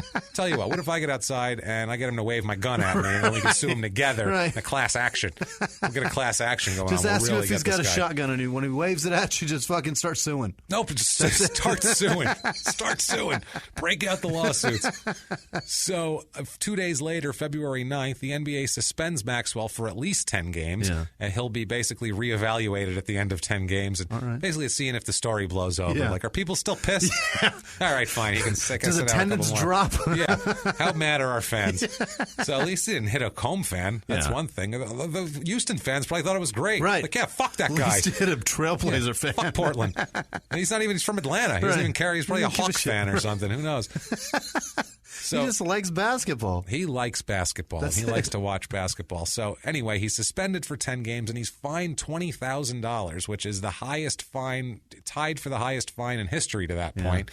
Nobody got 20. The 10 is the standard. And George's heckle is tied for worst heckle of all time. Yeah, it wasn't even That's a heckle. Terrible heckle. That's what I'm sure there was 5,000 other people saying the exact same or thing. something. There was probably at least 500 saying something at least clever. Yeah, or at least somebody where it was like, "You fucking suck, Maxwell," like that. It was, but no, he was just like, "Yeah, nice game, 5 points." Next thing you know, he's got a 6'5" guy bounding the steps to punch him. That's the guy grill. that's trotting up and down that court, thinking that in his head the whole time. Yeah, and then some asshole happens to verbally say it. And he just loses his shit. I've been thinking of this whole game. I know. Yeah, and how I was going to say how quiet is the crowd, but it's a blowout. So people are just kind of hanging out, sitting on their hands. Yeah. Now, Steve George's attorney, Richard Maziels, said that George would be signing a criminal complaint with the DA and that there's likely to be a civil suit. Well, no shit. We knew that was coming. That's the whole point of the whole thing here. Maxwell's lawyer, this guy's an asshole. Maxwell's lawyer, Dick DeGuerin, said that George was hurling racial slurs that no one else heard. Oh, God. DeGuerin said, wait till you hear about DeGuerin. This is a silver-haired asshole right here. This is silver-haired middle-aged white man to the extreme, because wait till you hear who he's represented in the past. Oh, Christ. He said, quote, "This is just my reaction, but from what Vernon said about the incident, if I'd have been there, I'd have probably cold-cocked him too. You can't think of any more vulgar, more fighting words than what that guy said to Vernon. Mother Teresa would have hit him with her cane." What a dick. He just said Mother Teresa would have hit him with her cane. I don't think so, actually. Here's the other thing. I don't care what he said to him. It doesn't warrant climbing 12 steps to punch him. You can't do that. I don't care what he called him. Yeah, racial words, sure, it's a horrible thing to do. But it doesn't require a guy to leave his fucking professional game. Especially when you can have that guy thrown out in 2 seconds. Climb 12 rows and blast him in the face. Just tell security, that guy just said something horrific. I'm not going to repeat it. And then laugh because your life is probably better than his and you're playing the NBA. And that guy's about to lose a $112 seat. Exactly, because he's going to have to go after that. So anyway, it doesn't matter because this is what you would expect from DeGuerin, this attorney, because in the past, he has represented David Koresh, the Waco cult leader who got burned down and all that. He represented that dick? He represented David Koresh because he had a lot of legal problems, Koresh, leading up to the whole incident down there. Also to Texas Senator Kay Bailey Hutchinson. You do not get any more silver. And Kay Bailey, why does that ring a bell? She's a senator. Oh, okay. She's a current senator. She's a terrible person. Yeah, so that's what I mean. He has represented a cult leader and a politician and an NBA player. Yeah. You don't get any more silver hair than that. Who climbed 11 rows to blast a fan in the face. We found it, guys, this is our 60th episode. It took 60 episodes. We found the silverest haired asshole ever. I'm saving this index card for the Scummy Awards this year because he's a strong contender. Dick. Hey, Dick. Dick DeGuerin, who represents Mother Teresa would have hit him with her cane. That's what I mean. That's bullshit and you know it. Like, you can say, look, He was saying some things that weren't great. He has a temper. He's in the heat of the game, and things happen. Getting blown out. That you He's can being say embarrassed. that, but you can't say I'd have cold cocked him too. Mother Teresa would have fucked that guy up. No, that's not. Mother Teresa wouldn't have fucked that guy up. That's not how. That's not how turning the other cheek works. Right. Hitting someone with your cane. Anyway, unreal. George's lawyer Maziel said, "Quote."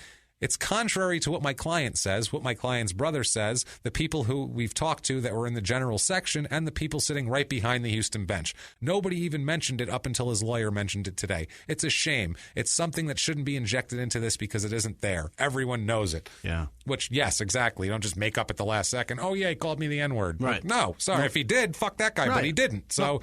Clearly not. Now, NBA Vice President for Operations Rod Thorne at the time said, quote, we've never had anybody go into the stands unless it's a fight among players that spilled over into the seats. But obviously no one's that big of a fucking moron to go punch a fan on purpose.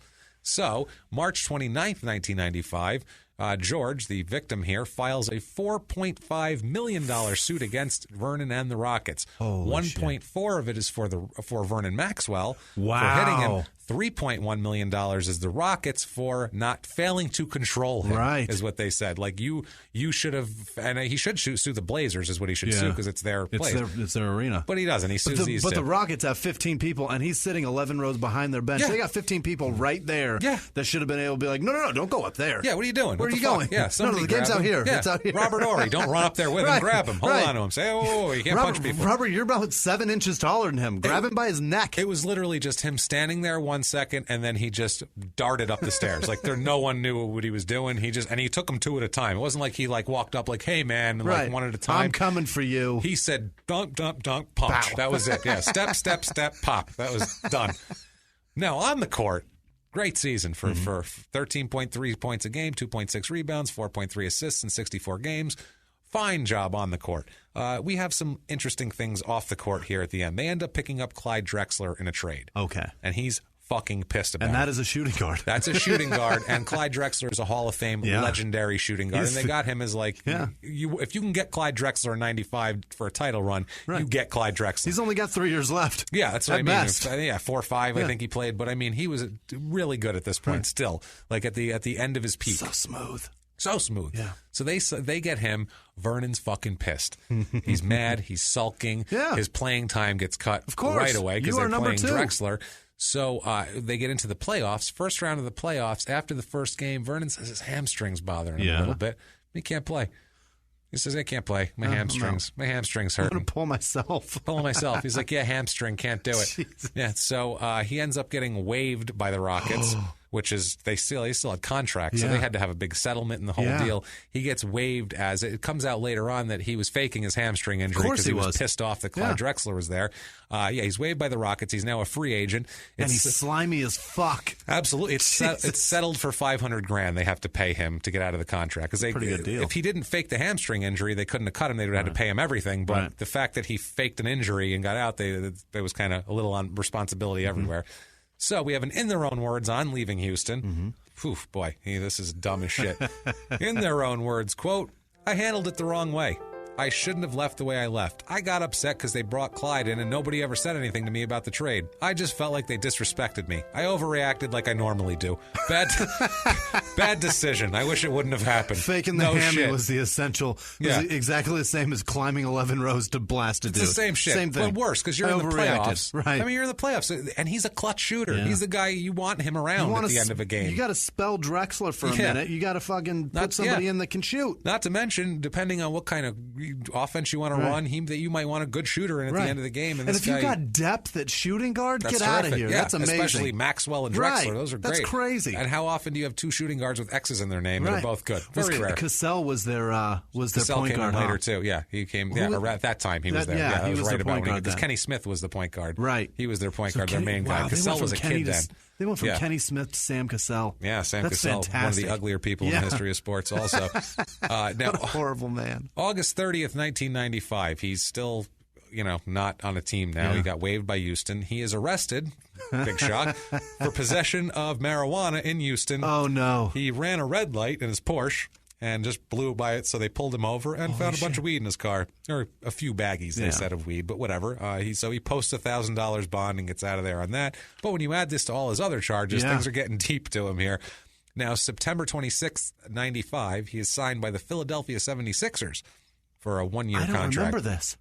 I don't remember him on the Sixers at all, but he's on the Sixers twice. Really? Actually, we're going to see. He signs for $1 million for a season. It's a veteran minimum is what they do, basically. Has a good season for them. 96, 95, Coleman's 96. Yeah, 95, 96. Was he off of New Jersey yet? I think he was there then. I don't know. I'm not positive. But he played in 75 games, 16.2 points a game, 3.1 rebounds, 4.4 assists. So damn fine season for Philly. They're happy they got him. Now...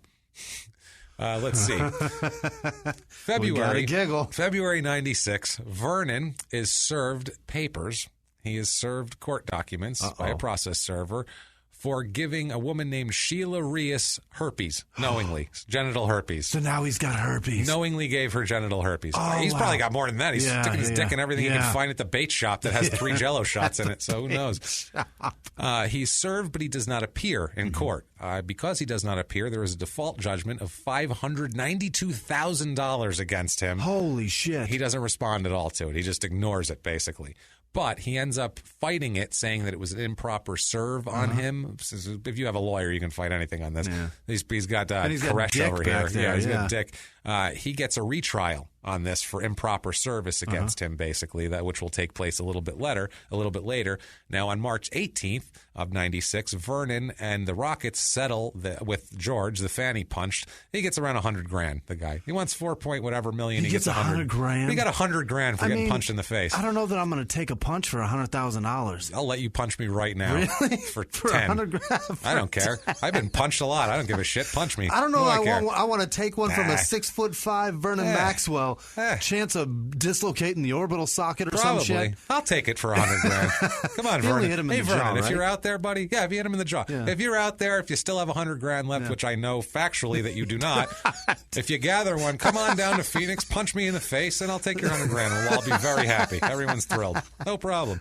And that goes for anyone out there. It's a standing offer. Crime and sports movement here. If anyone would like to punch me in the face, $100,000 on the table. You can punch me. Anybody, I don't care. Knock yourself out. One punch, Knock me out. Right? I don't give a fuck. Just one punch. Yeah, one punch. I'm not an asshole here. One punch. If you really want to sock me, like that son of a bitch with those fucking in their own words, I hate that guy. Come over here and punch me. Knock yourself out. I don't care. So, July 11th of 96, for some reason, he's released by the 76ers. Why wouldn't you want this guy hanging around your club? You got some got herpes. Got some young players who use need the influence. Jesus Christ. He's covered in it. So August 29th, 96, he's signed by San Antonio again, his old team that he was traded for on draft day. I remember this, though. Yeah, I do, too. Yeah. He was on that team. It was in the beginning of Popovich being there and all that kind of deal. Now, November 14th, 1996, I know this because of records, the date on this, because there's an interesting thing. Remember Dominique, Myra Jenkins' son that he had with? Okay. Maxwell, first of all, Maxwell is not seeing him very often at all. He saw him, he didn't meet him until 6 years in. He's been a complete piece of shit to this kid. Yeah. Okay, now, Maxwell picks up Dominique, and he's also got Vernon Jr., his son, and he's taking them to his house in Gainesville. Here's a kid that was born after you, named exactly this, named my name. Yeah. Proving to you how little I give a fuck about you. Yeah, don't give a fuck. Dominique was born second. Oh, okay. Yeah, Vernon Jr. was first in 86. Dominique was 89. So that would have been awful. Yeah, I don't care about that kid. You're not a junior. Fuck you. So he's taking them to their house in Gainesville. And they make a stop along the way. Ice cream, right? I'm going to stop for ice cream. We'll stop at the toy store. Bubblegum shop. Couple of kids. Yeah, toy store. You guys want some candy? Hey, let's rent some movies. Back then, we'll rent movies. We'll get popcorn and candy. You guys can go fucking crazy, run around my house. It's crazy. Nope, he stops at a different type of establishment. He stops at a medical place to get a blood test for Dominique. Because he doesn't. Get the fuck out of here. This is 7 years. The kid's 7 years old. I'm going to borrow the kid and go spend some quality time at the clinic making sure he's mine. Not only that, not only does he do that, he gives the kid $40 and tells him not to tell his mother that he took him there. Don't tell your mom. Here's $40. He literally tried to bribe a 7-year-old with $40. Now, first of all, the mother would go, where the fuck did you get $40 at 7? So then you'd have to go, well, Dad gave it to me because he didn't want me to tell you that this incision is in my arm, this puncture is in my arm. That's the other thing. Kid's going home with a Band-Aid on his fucking thing. Want me to tell you about this blue ribbon around my arm. Ridiculous. I had a cookie, though, so that's good. Like, it's fucking insane, man. Dad gave it to me to prove that he's really my dad. What? Yeah, what does that what mean? does that oh, mean? you know, we went and actually had blood work done with a needle to prove that he's my dad. Wow. Can you get, like, how shitty is that, man? So Myra Jenkins, the mother of this kid, is pissed. Yeah. She says, quote, that was the last straw. After that, I wouldn't agree to unsupervised visits. Well, no shit, he's sticking needles in the kid. Good Christ. This is so sad. That's awesome. Jenkins, this is so sad, man. This broke my heart. Jenkins used to send postcards from other places to her son Dominique, signing them. Oh, Jesus. Dad, so the kid would think that the father gave a shit about him. That is so shitty. How sad is that? That is the saddest fucking thing I've ever heard. Like, and he would be like, "Oh, good, Dad wrote me again." Isn't that sick? Doesn't that make you? I'm a puddle of shit right now. Yeah, that made me so feel terrible. Sad. Like, I didn't meet my dad till I was 28. Yeah. And if my mom had done that and then told me about it later, I think I would fucking, I'd just cry. That's the saddest thing so I've ever heard. Horrible. So sad. I think I'd rather him not give a shit. No, yeah, that's do that. so bad. Just man, but I mean, that's she's how trying. much she loves her kid. Yeah, she's trying, I mean? and she does. She sticks up for this kid a lot. Jesus. Now, on the court, it's terrible. On the court, 96-97 for the Spurs. He's still playing. This is usually the crime. This much crime comes when they're done. He's still fucking playing. Still playing. He's at 72 games, 12.9 points a game. Good God, he's playing the whole season. 2.2 rebounds, 2.1 assists, 1.2 steals. Having a fine year. He's just doing fine. Keeps plugging along. No problem. 1997. Oh God, this is great too. Vernon has a history of faking injuries, apparently. He's a talented injury faker. 97, Maxwell fakes injuries multiple times to not have to go play in Miami or Orlando because they are in the state of Florida where he owes child support. Where there is a warrant out for his arrest for failure to pay child support. Unbelievable. So he fakes injuries to not have to go there. Gotta stay out of those games in Florida. Wow. Hilarious. Unreal. That's unbelievable. This, by the way, is not for Dominique, and this is not for his wife. This is for another kid. This is a random kid that he owes. He settles for $51,000 at this point for this one. He's got another one. This will keep coming up. Keeping out of Orlando and Miami. I can't go there. I got warrants. Like, what? You're playing, but what is wrong with you? Settle that shit, dude. Did you kill somebody? Christ. I got a bad hammy. I got a bad tricep. Yeah. I got shoulder spasms. I'm just going to stay home. Can't go. So he's got a history of this shit. Now, this is twice in 2 years. And if you think this is the very first time that happened, we are sadly mistaken. No. He's a guy. That shit happens all the time. I guarantee it. He's a guy that just feels a little pissy about something. Like, I feel slighted. They disrespected me, so I'm going to sit down and just I'm not playing. So, shockingly enough, July 1st, 97, he's released by San Antonio. Why wouldn't they want this guy? Because they got 4 games. Jesus Christ. Games a year. They're like, we only get him for 78 games. That Florida swing is rough. God forbid if we all make it into the finals, if it's like us in Orlando, he's just gone. He's not coming. Well, that's the East and West, right? Yes. Yeah. No, so lucky him if the finals. They could play the finals. Gotcha. If they were in the finals, like he was out. So January 5th, unreal. So he sits for about 6 months without a team. Yeah. Sits on his ass, 98. Because he can't go to Florida. No, they're all fucking leery of him. So he must have settled it because on January 5th, 98, he signs a 10-day contract with the Orlando Magic. So he goes to Florida, which for him, hometown guy, and for them, 97 still, that gets people in the seats. He's a Florida guy. They like him, whatever. Now, it's the first of 2 10-day contracts. I was just about to say, this is the end of his career because I don't even remember him in Orlando. Well, a 10-day contract is basically a tryout in the NBA. They bring you in and, they run practice drills with you for 10 days to see if you're worth a fuck. Put you in a game or two and then whatever. So they sign him to 2. They're like, maybe. Take a look at him again. No, I don't think so. So they decide they don't want him. Now, February 2nd, he is signed to a 10-day contract with the Charlotte Hornets. So he's bouncing around trying to find a team. On February 13th, he signs a contract for the rest of the season with the Hornets. What? So the Hornets take him on. Get the fuck out of Charlotte. Don't give my Curry and my fucking Muggsy Bogues any fucking herpes. There you Wear go. your shower shoes, Muggsy. No, covered. Poor Muggsy. That's why he had to retire. He's a small man. It's just his whole body just was one big herpes. One big lesion. He had to leave. 5'3" herpes. That's it, man. One big sore. It was very sad to watch. Sad to watch him deteriorate, really. You know what I mean? Somebody bump into him and he'd just crumble to the floor. Not great. Oh, it stings. Oh, it stings. So now late 97 when he was missing, not in a team, there was a reason why he wasn't on a team also, because he wasn't available for a couple of months because Jesus Christ almighty. Because he had an outbreak? No. He wishes he had an outbreak, but he is in jail for 90 days for weed. For that marijuana possession back then, that's what he's being sentenced for now. 90 days for it? 90 days in jail for that. I think they're trying to make an example out of him because he's been done nothing but fuck up since then.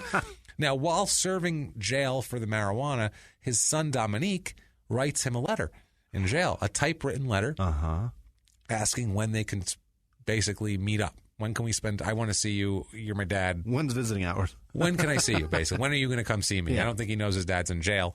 Now, Maxwell apparently tried to call collect from jail. They found out later, but no one was there to pick up the phone. So they never got the call. And so Jenkins tried to reach him, tried to call him repeatedly, and he would never return calls again.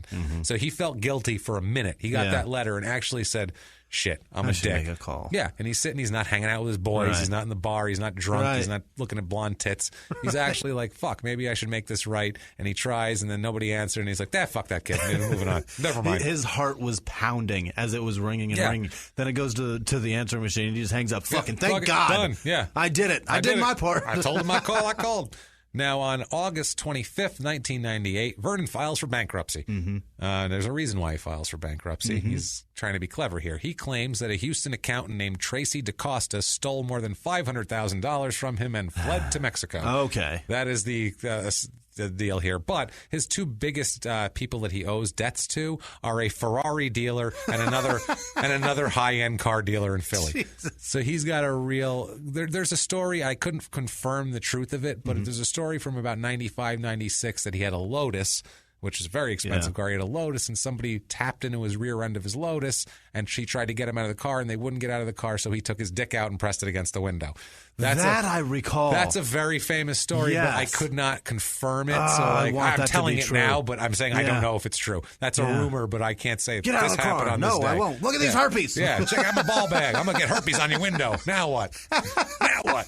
Now you got herpes on your window. Now you got ooze all over the place. You get drive-through food, you bring it in, there's going to be herpes all over. It's going to pass through the herpes zone. Now what, motherfucker? Yeah. Pass through the herpes zone. You're going to have Big Mac with herpes. So, yeah, he claims bankruptcy. That's on the 25th. Because on the 26th, he is ordered by a judge to pay Sheila Reyes $592,000 for the herpes. Yeah. So he claims he can't pay. He just claimed bankruptcy. How can I pay? I have no money, which everyone thinks is completely full of fucking shit. Yeah. Like, how could it not be full of shit? Honestly, like, what are we talking about here? Like, you know what I mean? He's got herpes, though. That's the fucking craziest thing to me, though. That's not I would expect that, though. What do you mean? He's out fucking everybody.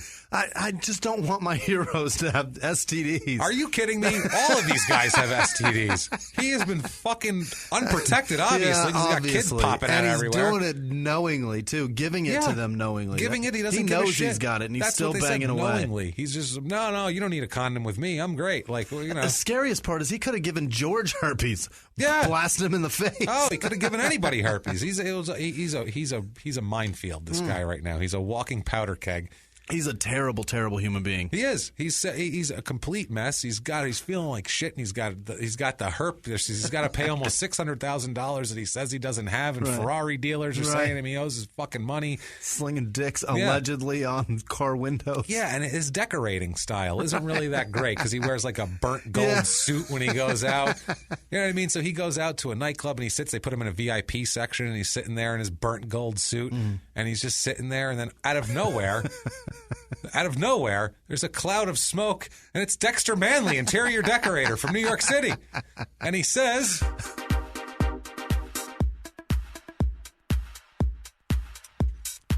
How is it you come to arrive here? What are you doing? What's that? Oh, is that gold? That's tacky. You tacky. What, you got herpes? I was going to say you looking pretty good, but I don't think so now. You got the herpes.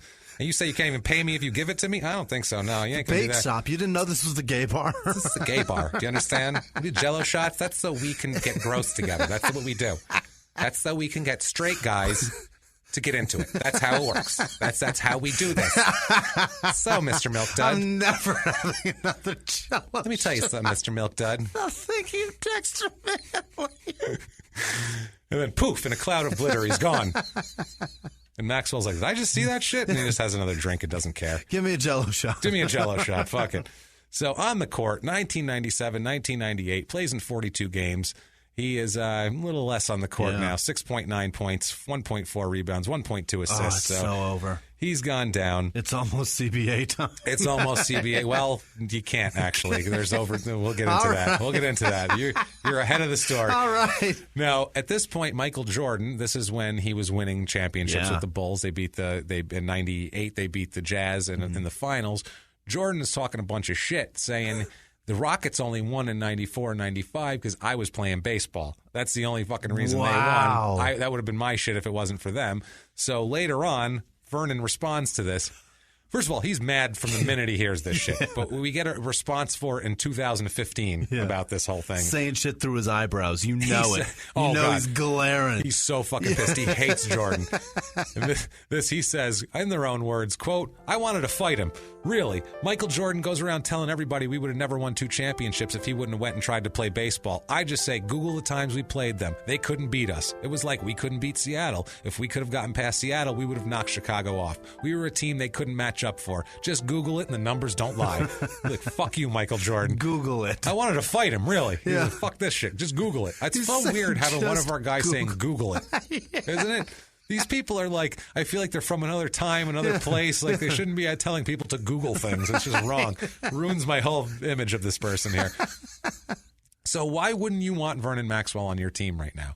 I can't imagine. I mean, Sacramento Kings can't think of a reason either because they signed him January of 99. Idiots. They signed him. They're like, let's have this year. Now, 98, 99, this, he plays a little there. Half the season, he plays in 46 games, 10.7 points, 1.8 rebounds, 1.7 assists. So not terrible for a role player either. He's adding things. Yeah. August 3rd, 99. He's ninth man. A ninth man. He's an eighth man. Yeah. He's released by Sacramento. August 9th, he's signed by the Seattle Supersonics. And they signed him to a deal. I don't know what the fuck they were thinking because everyone else has signed him to 10 games, 1 year. If you look at his contracts, they're like league minimum. Yeah. He is signed for 3 years. 3 years. Why? You don't need to sign him for 3 years at $5 million per. Did they have anybody? Is that what it is? Is there's just no shooting guards in the league? In the mid-'90s, they were good with Kemp and Payton and all those guys, Schrempf, and they were nasty. They were tough, those guys. It was a great team. But, I mean, this is a mess. Now, at this point, he has been making child support payments to Myra Jenkins for Dominique in the amount of $2,700 a month. Yeah. When he signs this contract, though, she puts in and has the child support raised because due to his more income to $5,043 a month. Wow. Which is a shitload of money for one kid. Yeah. That's a lot of money for one fucking kid. That's a lot. Now, December 1999, I don't know what took this so fucking long, but Rasharita, long-suffering Rasharita, finally divorces Vernon. Good God. Finally. Talking about 8 years. Finally. Yeah, it's insane. Finally, she gets their home that was purchased for $348,000 in Atlanta, which was a lot in the 90s. Yeah. His Porsche, his Range Rover, and access to his bank accounts. Oh, he got fucked. He got railed. But he doesn't even hire a lawyer. He doesn't defend it. He just says whatever. She deserves it. Well, Jesus Christ. They understand each other. That's why. No, we have an understanding, him and me. She lets me be me. Yeah. Also, too, if you get in court and then get him, I've had restraining orders against him. He pushed me down while I was pregnant. He fucked this girl. Had a broken wrist. There's 2 people he's paying child support for. Another woman just got $600,000 for him for giving her herpes, even though he's bankrupt because he's been spending all her money on fucking booze and peanut and He brought herpes home to me. Yeah, from other people. Jesus Christ. They would still live together, though. They stay living together for about 2.5 more years. Yeah, because he's got to have visitors of his fucking money. He just stays. They divorce, but he just stays. And then I don't understand. Well, she's got all his cash. He has no car to leave. That's true. It's a good point. On the court in Seattle, plays for 47 games, 10.9 points a game, 1.7 rebounds, 1.6 assists. So, again, decent bench guy. But there's some drama there. Okay. March 29th, 2000, Vernon and Gary Payton, if you remember, the great guard Gary Payton, I believe a Hall of Famer, the glove, great defender and great everything. One of the best shit talkers in the history of the league, worst actor that ever happened. Oh, Did you see him in the movie Eddie? Oh, yeah, no, that's no good. That's no good. Bad. You don't want any of that. He's so bad. Yeah. Maxwell and Gary Payton are fined, both of them, for a locker room brawl involving them that injured two teammates. They hurt other people. This is some WWE shit. Payton grabbed a chair to swing at Maxwell, so Maxwell grabbed his favorite weapon, a dumbbell. No, not the shotgun. He left the shotgun's in the car. He'll go out and get the shotgun once he hits him with the dumbbell. He grabbed a fucking dumbbell to hit Gary Payton. He grabs a dumbbell. Payton grabs a chair. They go at each other, and Horace Grant, of all people, gets in the middle to try to break it up and gets injured by them because Horace Grant played there? Horace Grant played there. I don't remember that. He only plays there for a little while longer, and then here he's going to go somewhere else. But yeah, he gets injured by getting hit with a chair and a dumbbell while they were trying to hit each other, basically. So poor Horace Grant. It didn't hurt his eyes because he had goggles on. Yeah, at least he wasn't poked in the eye. Yeah. Now, September 5th, 2000, a warrant is issued for Vernon in Charlotte, North Carolina, where a woman named Heidi Hayden told police that he punched and kicked her several times while he was in her home. He's wanted for assault. So now he's got an assault warrant out there in North Carolina. Heidi Hayden. That is his fucking... You know she has blue eyes, blonde hair, and she was rubbing her titties. She was rubbing those titties. She had Jell-O shots lined up on the thing. It was all ready, man. Sounds like a porn star, Heidi Hayden. It does. It does. Now, September 20th, 2000, it's better than what was it, Hilda St. James or whatever it was? Hilda something. What was her name? Hilda St. Louis. Hilda St. Louis. That was her name. Thank you. Hilda St. Louis. Tommy Kane last week. See, almost saved a woman's life, Hilda St. Louis. Almost. And also, too, just the worst actress in the history of pornography and a fine, upgoing Trinidadian church lady. She's all things to all people, Hilda St. George. So, what a terrible bodyguard. Oh, Jesus. September 20th, 2000, he's part of a ridiculous asinine four-team trade for a bunch, some decent players, a bunch of over-the-hill guys, and a bunch of garbage, basically. In this deal is like Luke Longley goes from the Suns to the Knicks. Oh, that's right. He did play here. I was like, oh, great. At the end of it all. I saw, too. Well, no, they picked him up as a free agent, and a big free agent after Chicago's run. It was done. Was terrible. It was done. Because he was garbage. He wasn't the catalyst of that team by any reason. And he was just sucked. Tossing rebounds back to fucking Dennis Rodman. And then when I saw the Suns trade him, I was like, thank God we're rid of this guy. Who'd they trade him to? Perfect. Fuck, my other team. Never mind. Fuck this shit. So also, ridiculous. The NBA hates James. The NBA hates me. Does not want me to be a fan at all. Hilarious.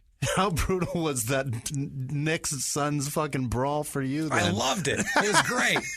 Who was it? Greg Anthony punching Kevin Johnson. I loved them both. But I was like, this is hilarious. That was Greg Anthony in street clothes running out and socking Kevin Johnson. I think that started with Charles Oakley, too, Probably. Right? I think so. Or Mason. Most things started with one of those two. It was Mason, Oakley, and Barkley. You know that started the whole thing. That's starting shit. Actually, I feel like it was Dan Marley. Probably. I think Marley had something to do with it. I think if they had Ainge at that, didn't they have Ainge at that point too? That's exactly what it was. Ainge is a prick and everyone hates Ainge. I want to just lean right on that. I think that's what it was. I'll have to look that up when I get home. But yeah, definitely. Now, also in this deal, Glenn Rice, who we know of for allegedly fucking Sarah Palin in college. We know that. My favorite joke about that was Glenn Rice was always good for drilling a three. That's pretty good. That's pretty great. Yeah, that's not bad. Okay, fine. That's as good an internet joke as you get. That's okay. Also, Horace Grant is in the trade. He's getting away from these fucking maniacs. Chuck Person also. Remember Chuck Person and Patrick Ewing. This was Patrick Ewing leaving the Knicks and going to Seattle for the very tail end of his career. Why don't I remember that? That was sad to watch. I hated that because I loved Ewing. Now, Vernon ends up with the Knicks somehow in this whole mess. I don't know who goes where, but I know Ewing ends up in Seattle. He ends up on the Knicks. He is waived by the Knicks 2 weeks later. They don't want him. They're like, what do we need this asshole for? They traded all that shit away to get him and then just fucking waive him. Yeah, well, they were just dumping salary for Ewing, and it was a salary dump for one team, and guys who had expiring contracts. The NBA does most of their shit based on what's garbage. Now, in 2000... Vernon and Rasharita, who recently divorced, they have another daughter. What the fuck? Have some more kids. He has herpes. Stop putting his dick inside you. They have an understanding, Jimmy. Don't you know that? We have an that just... She's not... we have an understanding means we both burn when we pee. That's what that means. And we're fine with that. Right. We're fine with that 100%. Because, quote, she gives me my freedom. That's why we're still together. Other girls, too bossy. That's all. Too much pressure, man. She gives me my freedom. She trusts me because she knows that I have scabs on my dick. Yeah, that's she's all like, it is. hey, man. Nobody will possibly put that in their mouth. She lets me run with my thing. And she's like, yo, man, you got the herpes? That's okay. Spread it around. Give it to me. You know what? We're all friends here. I understand you, Vernon. Unbelievable. Sharing is caring. Since the 4th grade, sharing is caring. So they have a daughter. Lucky Holy them. shit. Another kid. So now he has 6? 7? Who knows? Too many. Who the fuck knows how many he's got? I lost count at this point. Oh, God, Jesus. So October 28th, 2000, he signs as a free agent with the 76ers. People still want this guy for some reason. December 22nd, he's only there a couple months. He's waived by the 76ers, so they didn't really want him that much. February 28th, 2001, he's signed by Dallas. His team's just pumped. We need this guy. Lining up to fucking throw money at him. Yeah, all I can think of is this was the point when Dallas was trying to get people to pay attention to them. Yeah. This is when they actually offered anyone who would do it two different things. They would give you $100,000 if you either legally changed your name to Dallas Maverick, literally legally changed it to Dallas Maverick, or got the Dallas Maverick logo tattooed visibly somewhere on your body. Oh, that hat on the M. Yes. Oh, so ugly. Tattooed visibly on your body, which they've switched the logo now, so you'd be an idiot with that logo. But that was the deal. So they were trying, maybe they were like, well, people like him in Houston. He won 2 titles. Though, people would do that shit for a laugh, for $100,000. They would do it $100,000. for a couple of retweets. Are you kidding me? Never mind $100,000. I got a thing. I'll put it on Instagram. We got like 112 likes, bro. It's fucking worth it. Douchebag fucks. Jesus Christ. $100,000 to change your name to Dallas Maverick. You can change it again. I'd fucking do it. I'd do that just to be like, yeah, sure. I'd do that in a second. You had to keep it for a year. Whatever. Who cares? I'm in. I don't care. You don't have to call. None of my friends are going to call me Dallas Maverick. They'll say that on my license. Jimmie. And I'll laugh and be like, they gave me $100. Give me $100,000. Can you believe that shit? Who cares? I had to pay taxes on it, but whatever. It's a great story. Yeah. This is like $60,000 or whatever. It felt great. So 2001, he 43 games that year. Not a great season. It's about done for Vernon here. 4.7 points a game, 1.5 rebounds, 1.1 steals. Is he the only person in NBA history that played for all teams in Texas? I don't know. That's a good. I never thought about that. Fascinating thought. That's a real possibility. I never thought about that. Rockets, Spurs, Mavericks. Yeah, every one of them. Galveston have a team. I don't know that. I'm not sure here. Jesus. So that's crazy. That is crazy. So career totals for him: he played in 855 games, 12.8 points a game, 2.6 rebounds, 3.4 assists, 1.1 steals. So goddamn fine, half decent. Never made an all-star team. Was never that terrific, but he was on the cusp. Yeah. There's just so many good shooting guards. Still got a ring. Yeah, if you're competing with Clyde Drexler to be an all-star, you're not going to be an all-star, basically. Fucking all-star team if you got a ring. Yeah, I don't give a shit. shit. He's got 2 rings. Yeah. 2. He's got 2. He's got 2. He didn't play in the finals. Okay. He got shit-canned in 95 when he did his hamstring thing. But he's still got a ring. And that 94 ring, he was a big part of that. So he can say he earned that one. Now, 2001, 2002, after this, offers come for him to play overseas. Why not? If we want this guy overseas, he's a famous guy, an NBA guy. He may be able to contribute. No, but he cannot get a visa due to his extensive criminal record. He can't get into Lithuania if he tries. You know he can't. Fuck getting into Lithuania. He can't get out of the U.S. No one wants him in. That's why he could leave, but no one will take him. That's awesome. Unreal. So, October 2002, police are called to Vernon's house in Georgia. It's Alpharetta. This is the one that his wife got from him in the divorce, but they still all live together. Still living there. Still living there in October 2002. Police are called. This will change soon. He's about to get an eviction notice. Oh, boy. They're called after oh, my God. He is charged with assault after having a physical fight with Vernon Jr. Oh, my God. Over what, you may ask? Did Vernon take his Porsche out and wrap it around a tree? No. It was over the amount of push-ups that Vernon Jr. was doing. What? Apparently not enough push-ups. That creates a physical altercation. Motherfucker, I said push-up! I will get herpes all over you. This is like so Sally McNeil. I was praying that he was playing like NBA Live or something, and he traded Vernon off the team. Yeah, he's like, man, fuck him. I don't need you. Traded him for Clyde Drexler. This reminds me of for Clyde Drexler of all people. This reminds me of episode 8, Sally McNeil, or episode 7, whatever it is, 8, I think. Sally McNeil, the Ballad of Sally McNeil.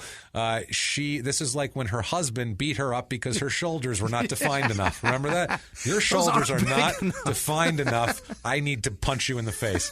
That's what happened here. Unbelievable. You're not doing your push-ups. So it's such a bad fight that police have to be called, and he's arrested and charged for assault. Also, when they get there, he has weed on him, too, so they charge him for possession of marijuana. Rasharita, at this point, forces Vernon out of the house and gets a restraining order against him. Good. She sells the house and cleans out his bank accounts, too. So he crossed the line. So much for an understanding. It is over. Give her herpes, impregnate other women, fucking go out and make a fool of her in public, shove her down. Don't you fuck with Vernon Jr. and his push-ups, goddammit. His push-ups are fine. He's got a triangle push-up. God, that's right. Now, the agent for him, this guy named Manley, said, quote, Jesus Christ. They basically said, what the hell is wrong with Vernon? A reporter asked him. He said, quote, I don't know if there are any substance abuse issues. You think? Wow. I bet I do. The transition from the NBA to civilian life is difficult for a lot of athletes. Vernon was always high-strung, which made him a valuable and useful guy in the NBA world. In ordinary life, that's something that can get to you. Yeah. No shit, asshole. Yeah, you can't be a crazy person that's willing to bound up 12 steps and punch someone every time you hear, hey, good game. Exactly. It's not okay. So, this is a disaster so far. Let's recap for 1 second here, okay? He comes up. He fights over nothing. Nothing. He's impregnated all sorts of women, at least 3 that we know of, and possibly more. I would assume more. He owes child support all over the place, first of all. He's spreading herpes to anybody he can. He's hit Carl Herrera. He's hurt Horace Grant while trying to attack Gary Payton with a fucking dumbbell. His wife has been tormented, tortured. She's got an understanding. He's out in the clubs, rubbing on blonde chicks in the paper. Maybe rubbing dicks on windows. Waving guns in parking lots. I feel bad for all these people, goddammit. I feel bad. Good God, what a life. All these people, but not nearly. Get out of here. Not nearly. One of these has to be a woman. As bad as I feel for Vernon Maxwell. Oh, poor guy. A storeroom techs at Sodec in Ladies Island, South Carolina. And Vernon Maxwell, an insurance agent for Allstate in Newburgh, New York, which is like right across the river from where I'm from. It's the murder capital of New York State, actually. It is. It's worse. More murder there than anywhere else in the state. This guy's selling life insurance there. People are going to fucking need it, let me tell you something. But they can't afford to get it either. You're in good hands. Vernon Maxwell, marketing and advertising guy with DPMG in Tampa, Florida. Yeah. Vernon Maxwell, self-employed salesman and management consultant, which means he has no fucking job. Yeah. He's self-employed salesman. Did you say DPMG? That might be him. Dick Pressed Against My Glass. Dick Pressed Against My Glass Productions. That's great. That could be him. That's possible. I hope it is. That is possible. Now, he's, like I said, a self-employed bullshit artist in Sydney, Australia. Vernon Antonio Maxwell. Oh, shit. Operations manager at Presso Hotel in Italy. He's just this Italian guy. That may be Vernon Maxwell Jr., amazing. and he just moved out of the country. And finally, the one where you're really going to get confused. Vernon Maxwell, former NFL linebacker from 1983 to 1989. What? He's an ASU, Arizona State University alum, really? And he played for the Colts, Lions, and Seahawks. And he is also currently a member of the players that are suing the NFL in the concussion lawsuit, also. Did he live in Seattle when Vernon was there? That is possible. Vernon has some other shit going on in Seattle. Stay tuned for 1 second here. Jesus Christ. Now, January 2003, Vernon confronts Rasharita in the parking lot of Vernon Jr.'s private school. Oh, God. He is upset with his academic performance. He needs another ass This kicking. fucking guy is on top of this shit. You do your push-ups, you get straight A's. That's a hell of a dad. He's an old-school dad. God damn it. Now, he hasn't accepted he's never there, and he's spreading herpes to everyone that he can reach. He has an argument with Rasharita and tries to snatch the Range Rover that she got in the divorce, tries to snatch the keys away from her, saying that he's going to sell it, and he says that she should appreciate it because he's been supporting her financially, which is court ordered. How? Yeah. Court ordered. I mean, you're not doing it out of the goodness of your heart. So Shocker, he's arrested. That's the shit I say to my wife, though. Not after she has a restraining order against you. That's the difference. Right. He's arrested for violating a restraining order at that point, clearly, because he did.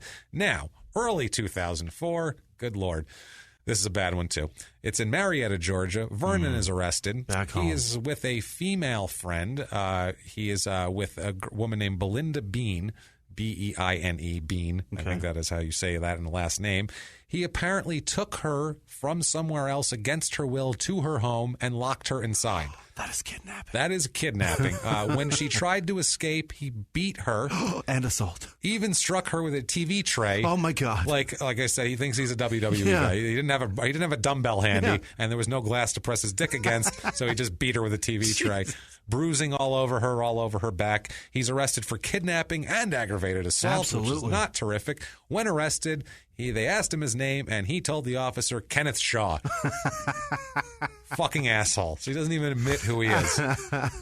Dickhead. So he goes to jail, but there's more pressing matters in another state. Because he is pretty much immediately extradited to Gainesville, Florida. Okay. Because he owes a fuckload of child support. Just a fuckload.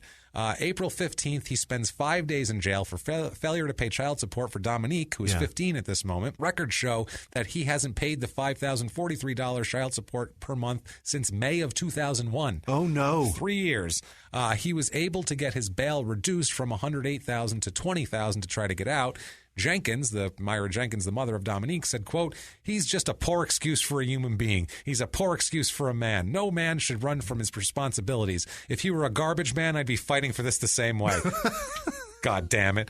Now, Vernon, she's not wrong. Now, Vernon has an answer, though, for this. He does. This is logic here. He says, what are you going to do? Yeah. In their own words on this, quote, I had to take care of my wife and 4 kids. That was the first thing I had to worry about. I didn't have enough money to take care of everyone else. In other words, other kids that I fucking have that you had. Jesus Christ. I don't have money to take care of everything that I make. No. I mean, what are you going to do? Good God. Do you take care of everything that you do? You get a dog. You don't take care of all the dogs you get, right? Some dogs you feed. Some dogs, they die out in the yard. That's what happens. Sometimes they got to wait their turn. They die in the yard, man. That's it. I don't know. Shit. Sometimes you lock them in your cage and you forget they're there. That happens. So Myra Jenkins, though, says about him, she says, quote, he was a great basketball player. You can't take that away from him. But that doesn't make him a great person. That doesn't make him a great father, which should be our motto. Yeah. That should be the crime and sports motto. If we had like a what are those called? Mission a statement? crest. Yeah, if we had a crest, that would be on it. Yeah. Now, Maxwell's lawyer, another asshole, Stephen Turnage, said, quote, Vernon is hopeful to get the monthly sum of his child support reduced. He wants to be able to get on with his life in a positive manner. Well, pay some fucking child support. Maybe you can. Well, okay. Now, State Attorney Bill Cervone at the time said, quote, the facts of the case are pretty clear cut. Vernon has not lived up to his responsibilities, but I believe this will probably be settled out of court. Like, it's not going to go to trial. Under the new law that they made in Florida around this time, if he doesn't pay the back child support, it can be charged as a felony. Oh, my God, really? Now they made non-pay child support a felony, and he can be, I think, up to 5 years in jail over That's that. tough. That's tough. So April 20th, he's released from jail from this because he got the bail reduced. At this moment, then, he is living with his mother. Not great. No. He's living with his mother in Gainesville, Florida, so he's gone back home. He's going against milk dud used to be every Vernon rule. Maxwell. Yep, he's going now. He's all melted, like he left him in a car. Yeah. He's all now. He's gone all the way back. He's the bottom ones at the bottom of the box at the end of the movie. Good. Just I've been holding that bottom the whole time. It's been sitting in your lap on your leg heat. He's gone all the way home, Jimmy. That's terrible. He lives with his mother, and it's in a home that prosecutors are trying to prove that he bought, so they can take it away from him. Oh, shitty. Again with this, Vernon said he only made the down payment, but the mother has made all the rest of the payments. He is currently, at this point, in 2004, being paid $250 a week by his brother Greg to work at his janitorial company. Oh, God. So I assume he's just giving him $250 a week and saying he works there. I can't imagine he's having him come in and clean toilets. No. You don't want him to. He's going to get herpes all over them. No way. He's going to give all... No way. Everybody that sits down on that thing is going to be fucking itching and burning. And, oh, God, it's so sad. It's terrible. So at this point, he's 39 years old, and you cannot have an NBA pension until you're 45. So he's got 6 years of $250 a week. 2010 till he figures it out. Hopefully he can figure something out here. Let's see. December 2004, an arrest warrant is issued for Vernon after failing to appear in court for a hearing. Oh, it's all working out. January 2005, Vernon is arrested in Washington State on a fugitive warrant from Florida, stemming from a 2004 arrest for non-payment of funded child support again. And one of these is a federal non-payment of child support, too. Really? He's in a U.S. district court at one point doing this. March 8th, 2005, Vernon finally pleads guilty to something. He pleads guilty to failure to pay child support for a child he has in Washington State. The fuck even knew about this one now? Maybe that's the other Vernon. Is this number 8? Mixed up. Who God, knows? there's so many. And it's this has to be a newer one too because he only owes $39,000. That's a new baby. So that's a new one. Yeah. Literally, this is like it's probably a year old. This kid. That's based on $250 a week, I think. And no shit, or it's that. Right. And he has a public defender for this too. I mean, that sum couldn't have been from before when he played basketball. This has to be a recent one. So Rasharita did a good job getting out of there. Now, 2006. Vernon is arrested in North Carolina for possession of a controlled substance. How does nobody know about this? Nobody, a coke bust now. God, Jesus. Controlled substance. Unbelievable. 2007, his daughter, Ariel, the Little Mermaid here, is playing for a state championship at his alma mater of Buckholtz, actually. Really? She's a 5'11" basketball player. Atta girl. She's pissed at her dad, though, basically. They're like, so you're just like your dad? She's like, not at all. Fuck that guy. I am not shit like my dad, as a matter of fact. He can go fuck himself. Right. Vernon is arrested in 2007, August 23rd, in Gainesville for a violation of probation violation for the controlled substance thing, and didn't pay more child support than he was supposed to pay. Also failed to pay for his probation charges, the supervision charges, doesn't pay that. I want to hear how far behind in his child support he is. Oh God, it's so sad. $350,000 behind in his child support. $350,000. Is he just waiting for the kid to turn 18 so he can be like, she doesn't need it now, fuck it, I'm good. Oh, it's so much money. That's so much money. He's just not paying her shit. Unreal. He didn't pay anything. No. You don't even think when you're spending the money this should be going somewhere else. I don't have time. I don't have enough money to just pay for everybody. I can't imagine. I don't have enough money to pay for everything else. else. So much money, James. $350,000. That's a lot. That's not 3 months. That's years. That's probably since 2001. Oh, that's probably God. since 2001. That's insane. So April 9th, 2009, guess what Vernon is? He's arrested again in Florida for what, you ask? Failure to pay child support. Jeez. What the fuck else? How is he ever not in jail? Unreal. So the NBA, at this point here, is obviously an upstanding citizen. Yeah. So what they do is they have the NBA RPA, I think it's a Retired Players Association of the NBA. They have a skills clinic that they do in Charlotte for kids. It's teamed up with the Police Athletic League to really be a nice thing for the kids. They have Vernon Maxwell do their goddamn clinic. Arrest him when he shows up. Yeah, what the fuck are you doing? And this is in Charlotte where he's had kidnapping, controlled substance. It's not like they couldn't look it up on the state computer and see all of his fuckery. What are you doing? Let's have this guy show kids how to shoot and dribble. Unbelievable. It's him. It's Xavier McDaniels in there, too. God, another guy. Menace to society. And then a couple of guys who weren't complete lunatics. Unbelievable, man. Unbelievable. Now, 2017, this year. Yeah. This is because he's been back in basketball. Like in 2014, 15, he's like part of the Rockets family again now. What? Like on all the Rockets like TV shows. Because everybody stuff. forgot. Yeah, the local Fox Sports shows. They play. You know, he sits down for interviews, or they talk about the glory days of Houston. And he's, he has contrition for the whole thing with Drexler. That was I shouldn't have done that. This is a great place. I love it. Basically, give me a job, take me into the fold, clear my Wikipedia page of all my fucking crimes, basically. Please. I need silver. Please. Everybody. He's a monster. He's a monster. He is terrible.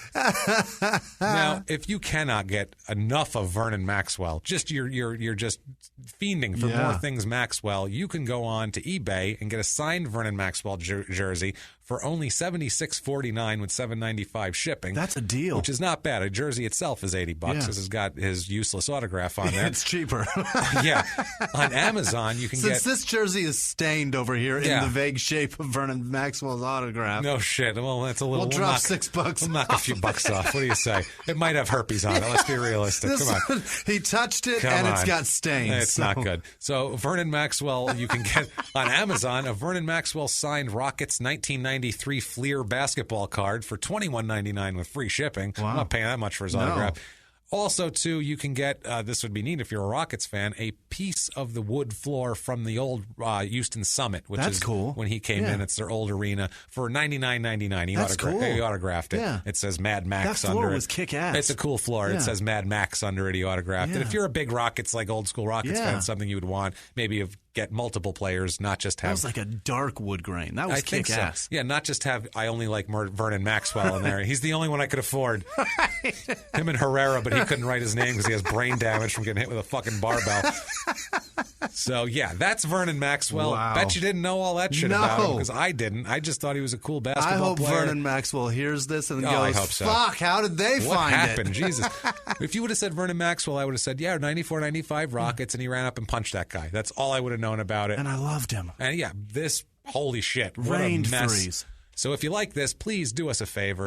Get on iTunes. Like we said, give us 5 stars. Tell us you're following instructions. Whatever. Like I said, I like asparagus. I don't give a shit. We just need the reviews. They really, really help us out on the business end. Also, if you like what you heard even more than a review, you can go on patreon.com/crime and sports and you can give us a donation on there. Yeah. It really helps us out a lot. We don't make a lot of money off the show, and we really work hard on it. So if you want to help us out, you like this show, you like Small Town Murder, please go do that. Yeah. Also, too, if you'd like to make a one-time donation to us, if you want to just go to PayPal, our PayPal is crimeandsports@gmail.com, so you can drop us one there. If you'd like to get a hold of us on social media, like these people that we have fine people for shout-outs have done. You can get a hold of us. It's at Crime and Sports on Instagram, Twitter, Crime and Sports, or Facebook.com/Crime and Sports, crimeandsports@gmail.com. Yeah. Any of those will get you in there, and you can be like one of these fine people. Jimmy? MCF, I don't know where you're at. He knows who he is. MCF. Mother cockfuck. Yeah. I don't know. You got me looking for shit now after the window thing. I don't know. I don't know. Sherry Reed and Johnny Ure and Maurice Pfaff. PFAFF. Those are the ones that donated this week. Thank you guys so much. It's been a huge week. Also, too, Dale Black in Montana. Calm the fuck down, we got bro. you last week. We love you. Thank you. You rule, dude. We should have an understanding at this point. Like Vernon, be a rasherita. We know you're around. We hollered at you last week. Enable us, Chill please. Out. Enable us. No, thank you very much for your participation and everything like that. James Cook and Lee Conway, Donnie Munsell, right? As always, yeah. Guy's awesome. Yeah. And then our regulars. The beginning. The four horsemen, man. Of course. The Gilliard, Busby, Munch, Sanja, Wedbetter. And Sean. And Patty Wooten and BG Bandita and Tell My Pimp I Quit. And all these people. We love you fuckers. We love you guys. Thank you so much for listening. It's been a really great week. The interaction's been incredible. Thank everybody for telling us about Bruno. We already knew. Yeah. But thank you so much for reminding us. The fact that you That's guys care. The point, right? We love it, That's man. the point of this. You guys interacting with us and telling us stuff is definitely. That's what we're doing this for. You guys are why we do this. So we thank love you. it, man. So if you want to get a hold of us on social media, Jimmy, you want to shout out yours? At Whisman Sucks, WHISMAN Sucks on Twitter, Instagram, and Snapchat. Interact. It's so much fun and it's fucking rewarding. It makes my life worth it. Please do that. I'm at Jimmie P is funny, and you want to try to spell my name or just copy it off the show description, you can go ahead and friend me on other places. We'll do that and we'll hang out. And like always, we'll be back again live from the Crime and Sports Studios. We will see you next week. If you like crime and sports, you can listen early and ad-free now by joining Wondery Plus in the Wondery app or on Apple Podcasts. Prime members can listen early and ad-free on Amazon Music. Before you go, tell us about yourself by filling out a short survey at Wondery.com/survey. Everyone out there should listen to Small Town Murder. You really should, mainly because you never know who's next door. And that's the point of this show, really. You never know who is next door. You never know what's going to happen on Small Town Murder. That's what makes it so wonderful. The only thing you do know is that people are going to die, and we're probably going to make jokes about it. That's it. That's all we can promise you. We dig into these towns. We see what makes them tick, from local legends to scandals they may have had. And, of course, the biggest scandals of all, horrible murders that take place there. And we put our, what I feel is a completely appropriate comedic spin on the whole thing. And you know you need a laugh right now. So get in there, listen to Small Town Murder, follow Small Town Murder on the Wondery app or wherever you get your podcasts. You can listen to Small Town Murder early and ad-free right now on Wondery Plus.